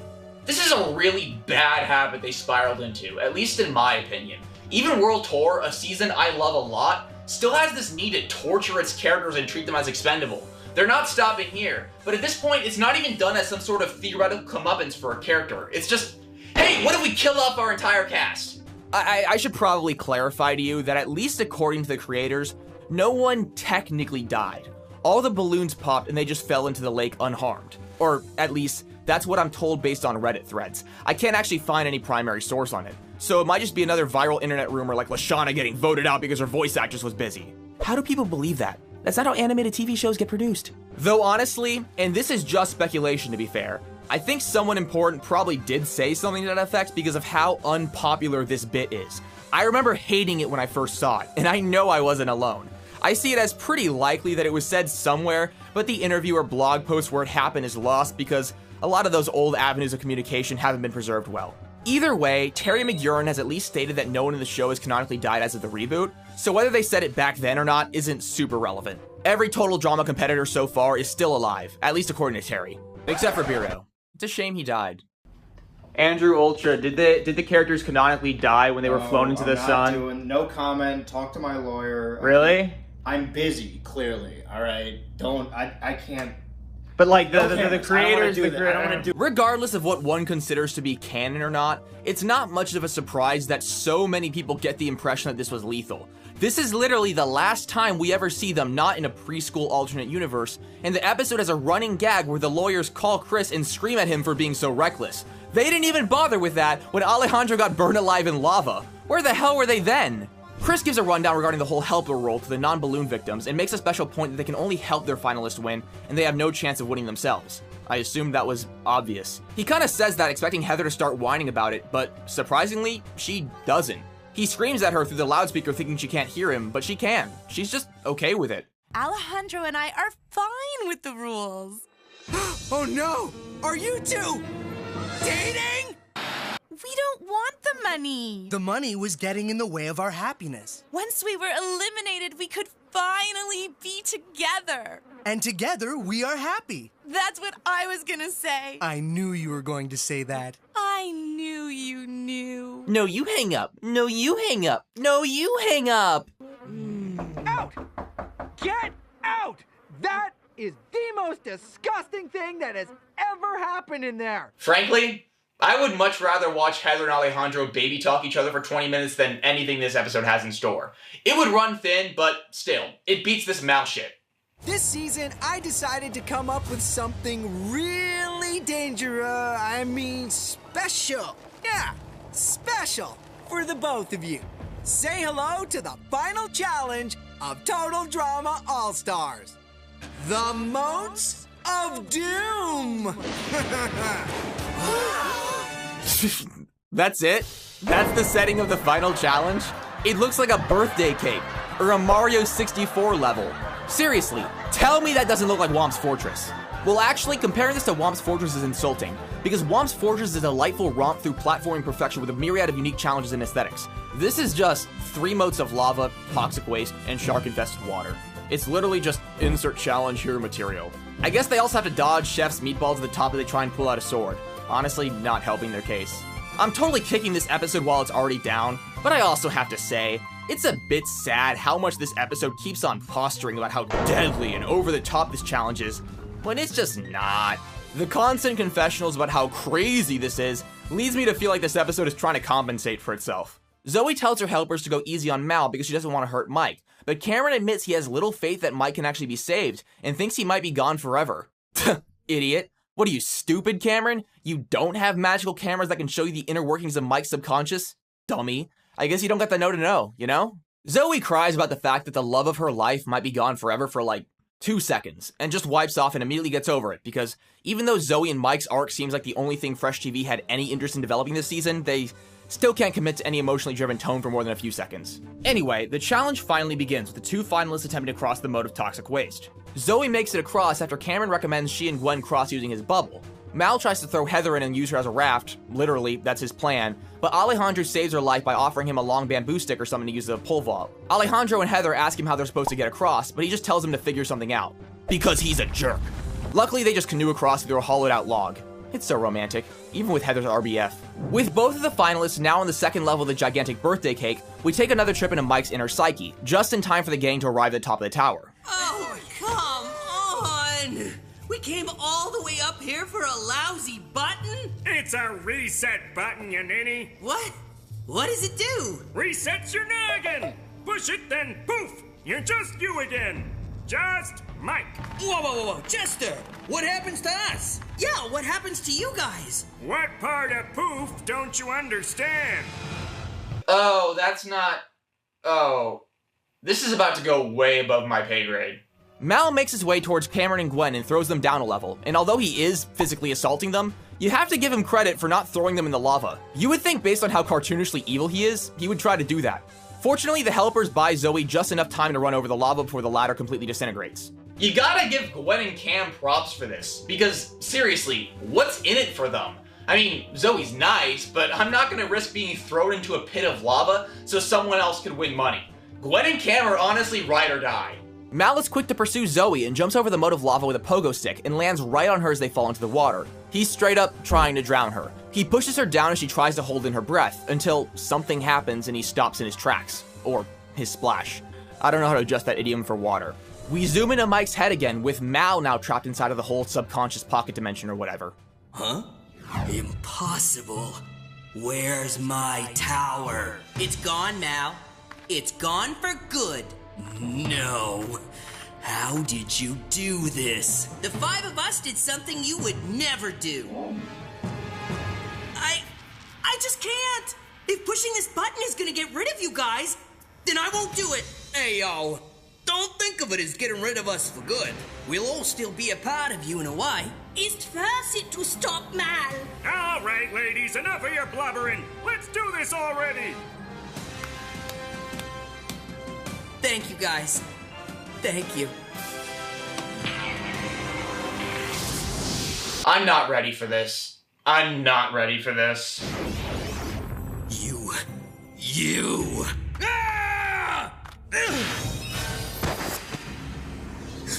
No, don't do this.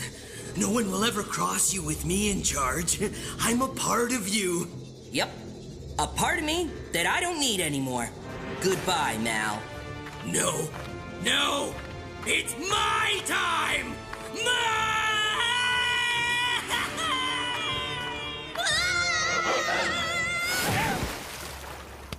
Mike, is it really you? Like, really? From now on, I'm all Mike. All the time. I don't even know what to say, man. This is not what I signed up for.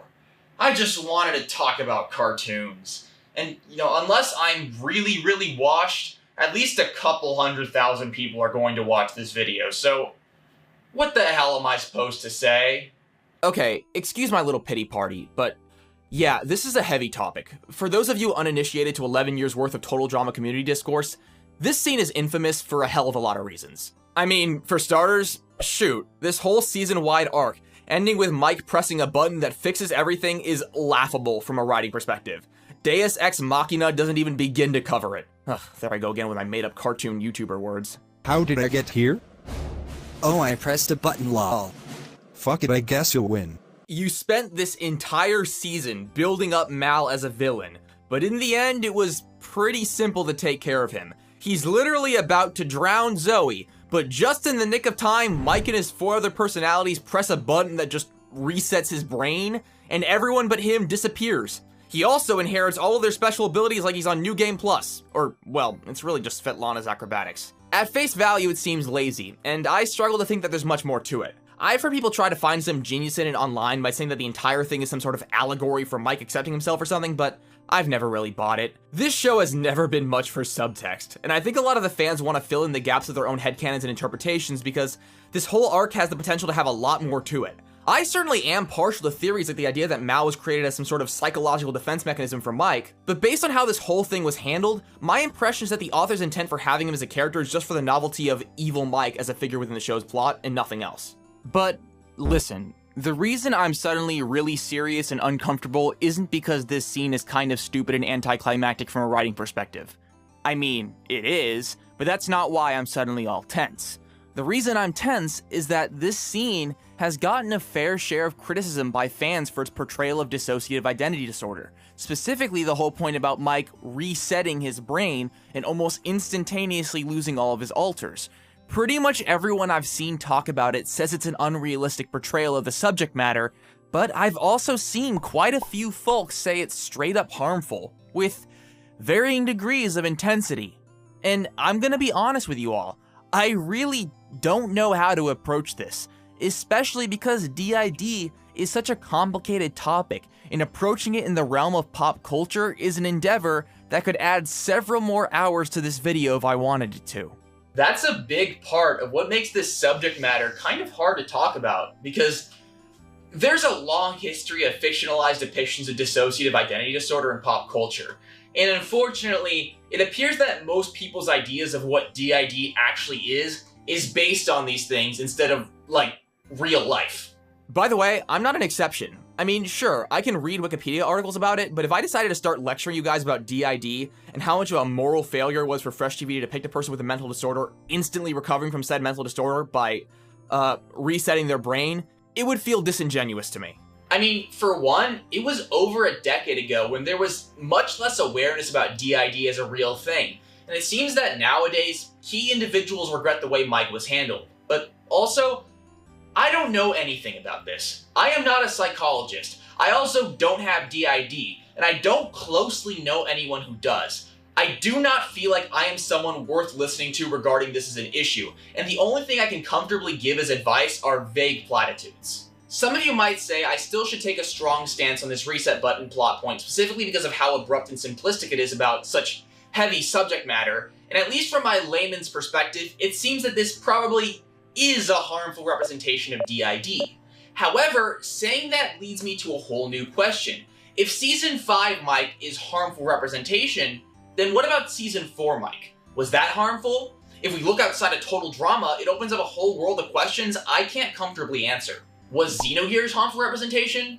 What about Ace Attorney 6? I'm not asking this rhetorically. I'm genuinely asking because I don't know, and I don't feel comfortable addressing this with confidence if I can't answer those questions. One of the most important lessons I've learned these past few years is although it's a blast to have developed the audience I have, there are some things about it that I needed to adjust to. Namely, when a lot of people watch your videos, a lot of people watch your videos. I'm not just making videos for my friends anymore. I have tens of thousands of viewers, all with their own beliefs, perspectives, lived experiences, and ways of communicating.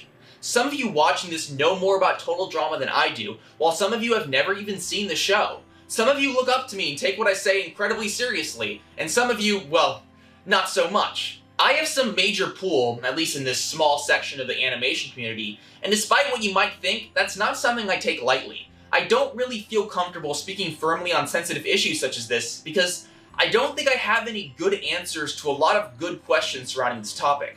I'm just one nerd on the internet who knows a lot about internet culture and Total Drama. I can talk your ear off about Courtney's chart. That's in my domain. I can whine about the animators not bothering to rig Joe with pajamas. That's all me. On the other hand, the issue of positive representation of mental illness is something I don't know much about.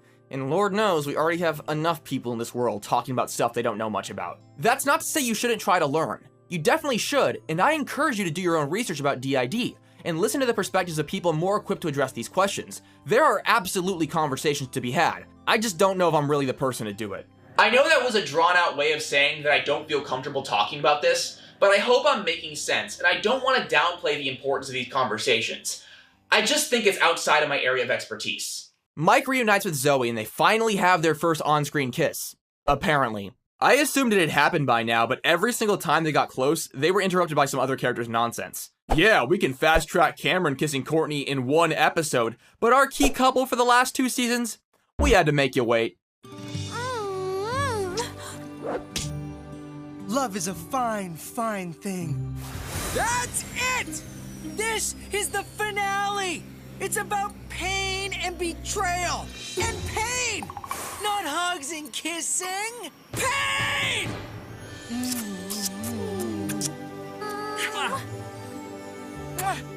That's it! New rules!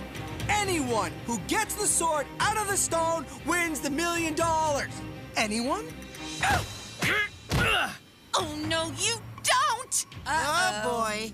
This is much better. It's always bittersweet how vindicated I feel when the show so perfectly encapsulates the main criticism I've been giving it for half a decade now. Say the line, Switchy! Total Drama's later seasons consistently sacrifice genuine heartfelt character interaction for lackluster attempts at comedy. Yeah!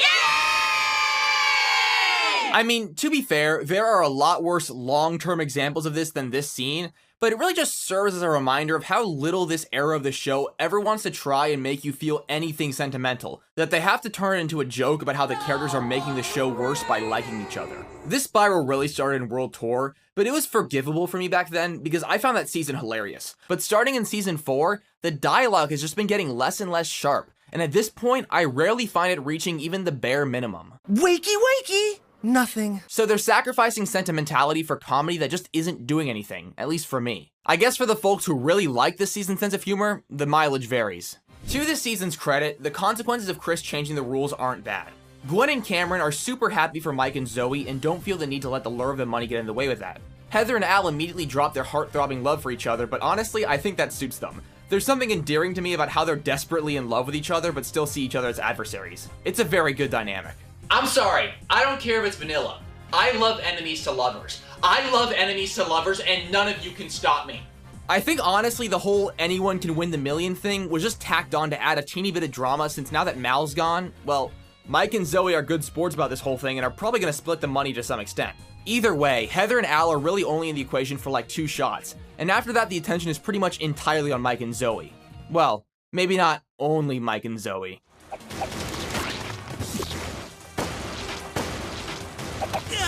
Ooh, some impressive maneuvers from both Mike and Zoe.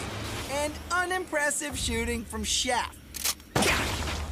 Don't say that, Chris. I'm sure that Chef is trying his best. Thank you, sweetie. At least somebody appreciates it. Yes! Yes! You all thought this season was out of surprises, but no! The Switchy Sweep lives on! I am the true Total Drama All-Star! It's not Mike, not Zoe, and it sure as hell isn't Sam! Because I swept with the Switchy Sword! I am unstoppable! I am inevitable! Anyway, although Switchy is actually the true canon winner of Total Drama All-Stars, there are alternate endings for Mike and Zoe winning respectively. And they're alright, I guess.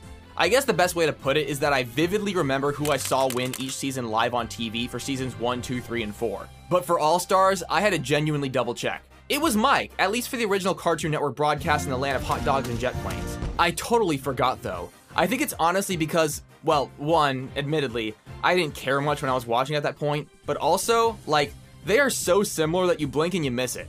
Essentially, in one scene, Chris makes fun of Chef's aim and Zoe sticks up for him, telling Chris that he's trying his best. And then in the meantime, Mike picks up the sword. Off screen. In an alternate timeline, Chris makes fun of Chef and then it cuts to Mike adding on to the pain by ganging up on poor Chef's hatchet, and then Zoe takes the sword.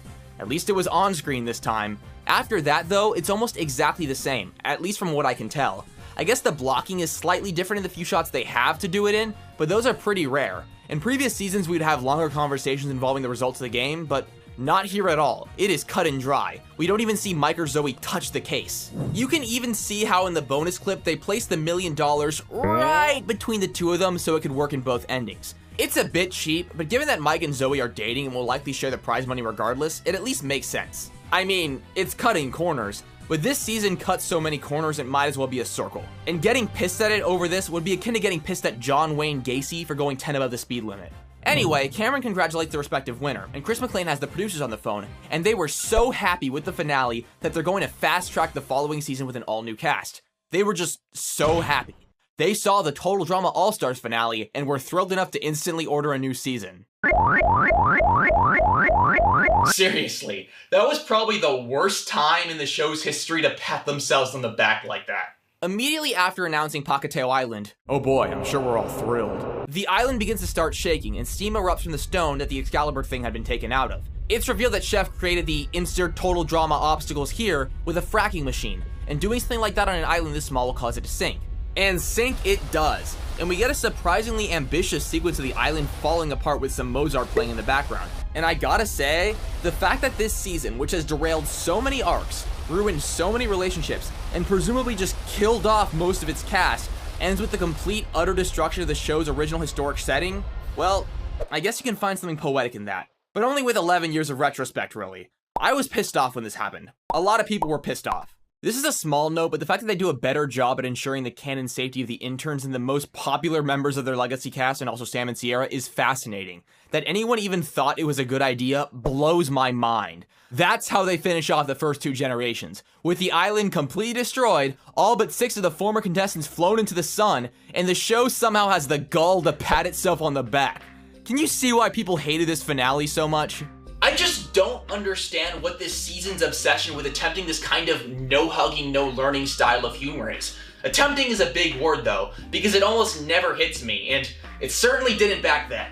With the exception of Mike and Zoe, who do get some sort of cushy resolution with a lot of baggage regarding the whole Mal thing, and also kinda Cam and Gwen, almost every single character is treated as expendable and deserving of the pain they received in this season. And I don't think this show is playing to its strengths when it does that. There's a common discussion point about how much the contestants of Total Drama suffer and how they're all ruined, and yeah, there's a lot of examples of that, but I feel like the whole meme of Total Drama psychologically and physically damaging its players beyond repair wasn't a thing until season 3. The only example I can think of before that is the whole theory that Trent had brain damage led him to be so paranoid in season 2, and that's why he and Gwen broke up. But even with the fact that the given circumstances and changing behavior was ridiculous and made no sense, there still was an attempt to address it in a meaningful way and have Gwen and Trent learn and grow from it. Except for the one stupid Trent line in the finale, but still. I feel like this show is letting go of a lot of its draw and its refusal to ever get emotional. I said this in my controversial opinions video, but it feels like only season 1 and occasionally season 2 had the courage to show a little bit of heart. It's not like season 1 didn't put its characters through the ringer, but when you look at the finale there's this really prevalent theme of, yeah, this TV show experience sucked, but but I've learned a lot from it, and at least I met these awesome people and became more confident in myself. I loved, I lost, and I saw boobies. At this point though, yeah, no hugging, no learning, no boobies even. It stings for me extra here, because even though this habit really started in Season 3 was still hilarious. I don't know what happened after that, but as I said, in my opinion, the humor and the writing dropped hard, and I have no idea why. I still like Revenge of the Island, but I find it way less funny than World Tour, and All Stars continues the trend downwards. So, without the humor, what the hell is left here? Not much. It's jarring how much less this finale does than all the other ones. I mean, at the very least, every finale before this was willing to bring back the eliminated cast to spectate. Seasons 2 and 3 even were willing to let the legacy characters who didn't compete in the season show up. This time, yeah, not only are they not cheering the finalists on, they're being sent to die in the sun. How did they think that was a good idea? I mean, gosh, it's like an anti-finale. It feels like everything I traditionally like about season finales is intentionally done away with. At least Mike and/or Zoe and/or Switchy gets to keep the money. Side note, going back to the whole destruction of the island thing, there's something hilarious about the fact that 10 years later in the reboot, they seem to just bring the island back in every way but name. Because based on a lot of the dodgy claims of key show personnel, it seems that it's not canonically supposed to be Wawanakwa. It's actually a satirical art installation called Dumb Camp Wawanakwa, where they filmed Dumb Total Drama Island, hosted by Dumb Chris McClain and Dumb Chef. I don't even know why they felt the need to be so reticent about it in the reboot. If they just canonically made a joke about them fishing it out, I would have been so chill with that. I mean, it's kinda sad how Wawanakwa has become the Green Hill Zone of Total Drama, but I would still prefer the characters being back there instead of this weird facsimile.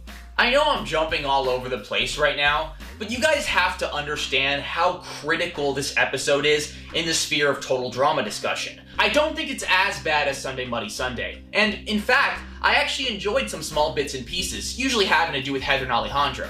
I even somewhat like the friendship that Gwen has sort of fostered with Cameron. But even now, when I remember that this is the last time any of the first two Gen characters compete in a mainline total drama season, I get a little feeling in my gut. I mean, it doesn't make me as depressed as it did when I was a middle schooler, but damn, what a way to end it. We're lucky that Redonkulous Race having Owen, Noah, and Jeff softened the blow of this finale, because if they really meant to retire the first two generations from ever showing up again, good lord, that's insane. It's so unfathomably off the mark for a theoretical ideal send-off to a retiring cast that it's almost comical in retrospect. I'm even grateful that Dramarama exists, honestly, because at least it gave these characters a chance to be repurposed in some way. I mean, 4-year-olds in a preschool wouldn't have been my first choice, but there's a lot of entertainment that can be had from episodes like the one where Courtney forces Duncan to go to the store with her and buy Chef a smoothie to replace the one Izzy and Jude stole. I vibed with that. Reminds me of Chowder. I think I prefer them more there than I do here. So yeah, that was Total Drama All-Stars. I don't know whether to do a zinger about my opinion of this season or the fact that this video is so long. I guess I'm doing the latter because I'm fascinated that this 13-episode season got more words out of me than World Tour, a 26-episode season. But it's not time to rest on my laurels yet, because I still have more words to throw at you. Sorry.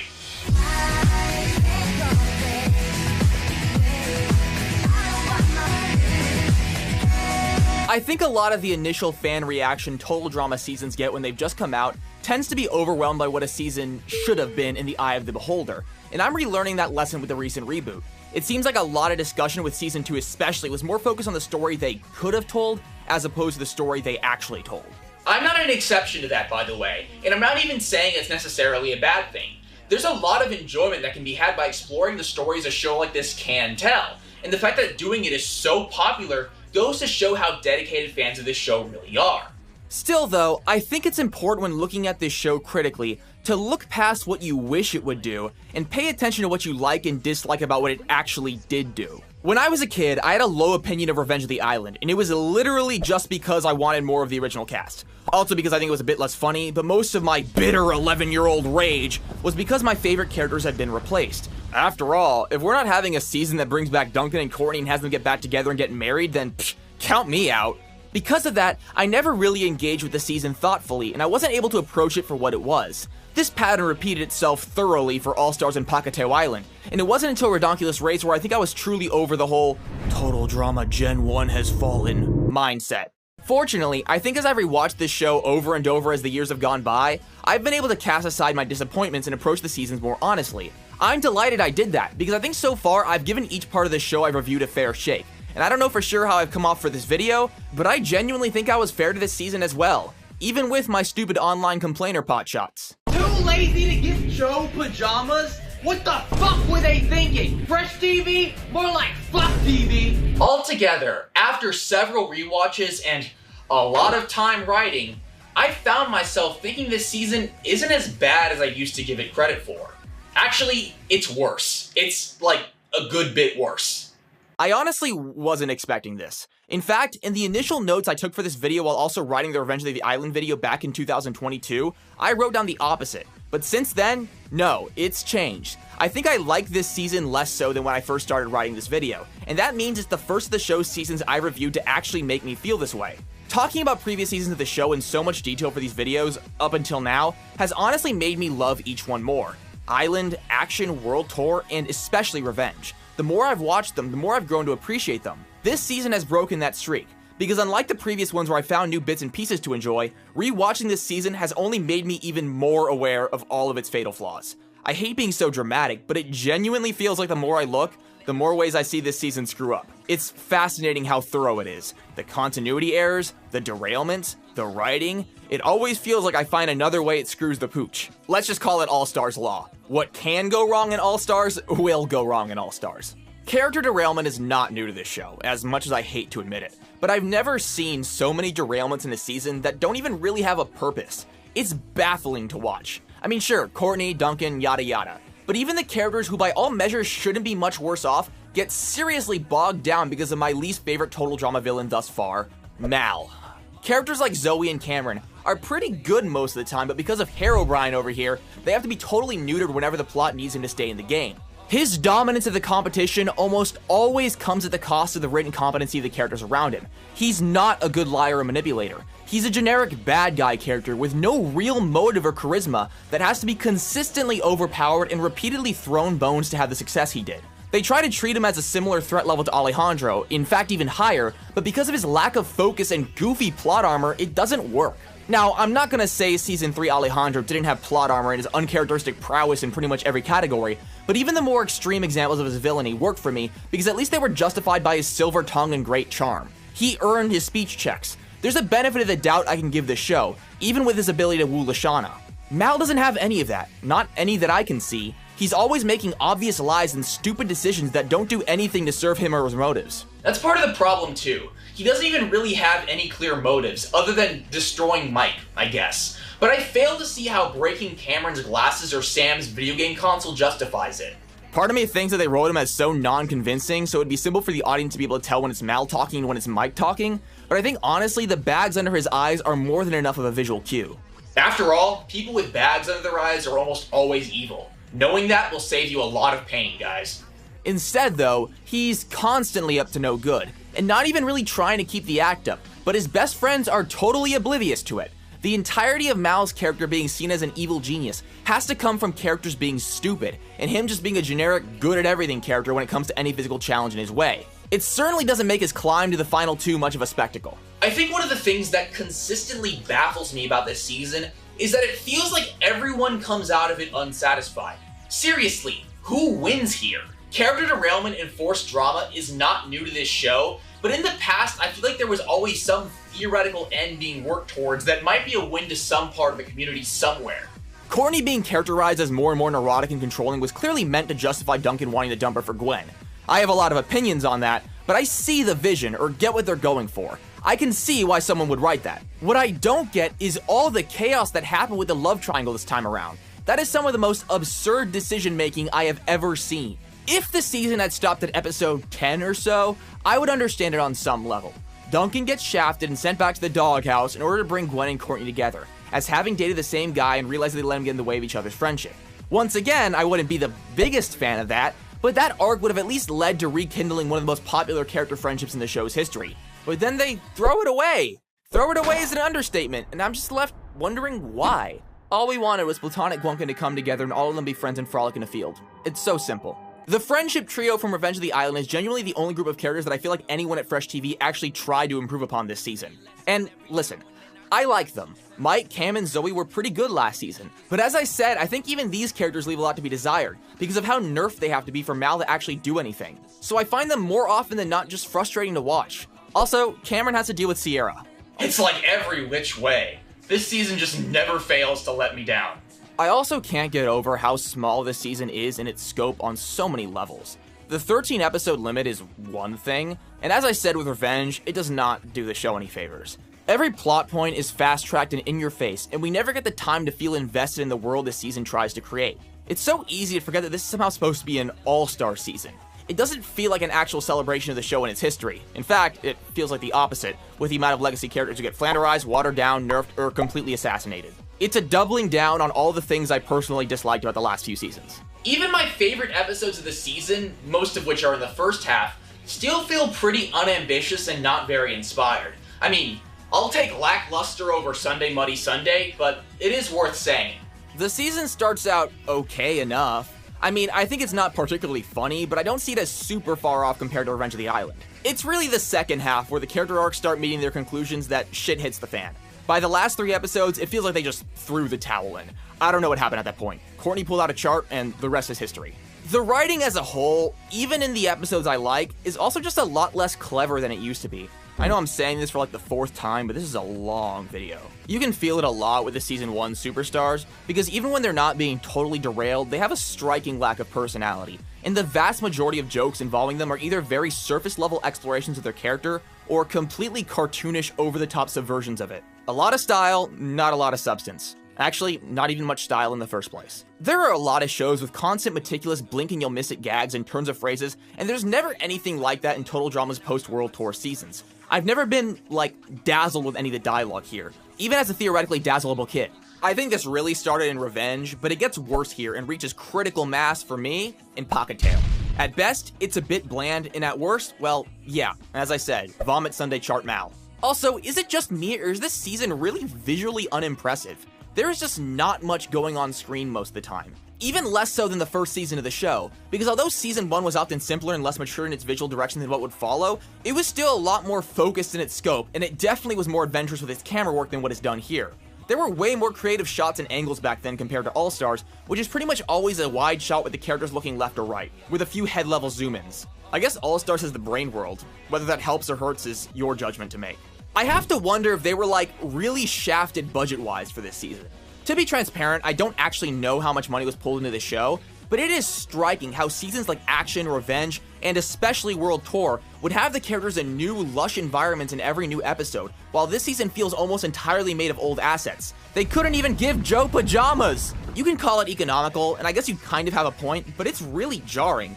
I suppose it's not really that big of a deal, and this kind of thing doesn't really always have to be seen as a problem, but it's just something that I can't help but point out. Once again, I want to clarify that I don't actually have any concrete evidence or insight into how money and resources were allocated behind the scenes. I don't. I'm just kind of brainstorming. However, I do honestly believe that, for whatever reason, this whole season was phoned the hell in. So phoned in, you'd think it was on silent mode. I mean, the last couple of episodes feel especially lazy, but even before that, I don't get the impression that anyone's heart was really in this season. I hate saying that because despite the fact that I may come off as a miserable, angry cartoon YouTube man-child, I do genuinely respect the people who work on this show, and I think they are usually fantastic at what they do, and that's part of why I get the impression that even the personnel behind the season don't care much for it. I mean, Julie Giles has described this season as not our best work when asked about it by a fan, and although that's a relatively innocent statement, given that she used to be the social media manager for Fresh TV, she was clearly talking in a PR-friendly way. If that's what they're willing to say to the public, it's easy to wonder what the folks at Fresh TV say about the season behind closed doors. I can't imagine it's super positive, but I could be wrong, I guess. Despite the fact that I think this season is probably one of my least favorites and an unfortunate part of this show's history, I don't want to end this video on a bad note. Because even with this season's flaws, I think that treating it as the end-all be-all fall of Total Drama isn't really acknowledging the full picture. Back when I first started writing the Island video in 2019, Total Drama seemed like a thing of the past. And to me, I saw it as a sad tale of a show that suffered from seasonal rot that never was able to find its footing after a couple of less than good seasons. But I feel like treating it that way isn't fair. I mean, for one, Redonkulous Race came out after the All-Stars Pocket Tail fiasco and it was honestly great, and proved to me that Fresh TV still had it in them, even if the mainline series was still not in the best place. However, Pahkitew Island is no longer the final mainline Total Drama season. We have the reboot now, and although they totally fumbled broadcasting it at a good time, it was like a really refreshing return to form. It also seems that, forgive my mommy language here, that Fresh TV learned from a lot of the mistakes in 2013 and 2014. Most of my biggest complaints from All-Star and Pahkitew have been fixed here, and I genuinely couldn't be more happy. Except for the 26 episode thing, but even that is partially rectified, because this is the first time we've had a cast come back for another season since Action, as opposed to the one and done thing we've been stuck on for a long time. And I was satisfied with it. I mean, it wasn't perfect, but in the second season, there was a specific character arc between two individuals in a relationship, and I was so ready for them to completely tear them apart for some Glunkin-esque bullshit. But it was actually resolved. Satisfyingly! Wow, it's almost like you could have drama between two characters without irreparably damaging one of them. That's so crazy. You learn something new every day. That's one of the big things that the reboot has been able to do that is so relieving. They seem to be aware that people like these characters, most of them, and they seem to have remembered that characters occasionally getting along and being able to learn and hug does not necessarily make a season boring. In fact, a good balance of struggle and triumph kind of seems to be something this show benefits from, as opposed to the constant punishing attitude they adopted in the early 10s. So you know what? I've been a sourpuss long enough. I'll throw this season a few bones. I like Heather and Joe's rivalry and how Heather tries to talk down to her as someone who joined the show later. I like how Scott was recontextualized as a comedy character, and I find his relationship with Courtney genuinely funny, even though I definitely understand people's complaints that he's a bit too different from how he was in season 4. I like how Heather and Gwen seem to have grown past their petty rivalry, most of the time. I love the friendships that come between mixed gens, like Zoe's affinity with Duncan and Gwen. I like the bonus clips and how they call back to World Tour. I like the fact that Courtney, up until episodes 11, is the most tempered she'd been since the first season of the show. I like how even though Owen wasn't competing, he still got to have a fun little cameo. I consider myself lucky, because although this season did a lot of damage to my favorite characters, I don't feel incapable of enjoying the show anymore. Some people tell me that they can't even enjoy characters like Courtney or Gwen in season 1 because they were retroactively ruined by how they would end up being portrayed later on.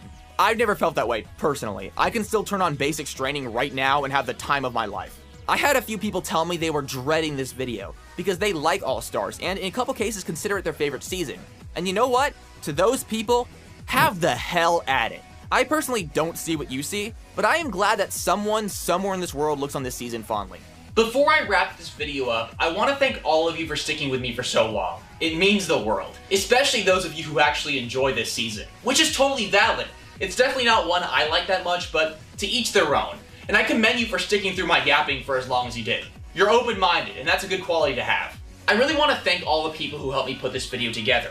Historically, I've never been much for sharing my process, but I really wanted to be comprehensive here, and my friends and family both online and offline have helped me stay sane while putting this together. Thank you all so much for watching, and I'll see you guys around.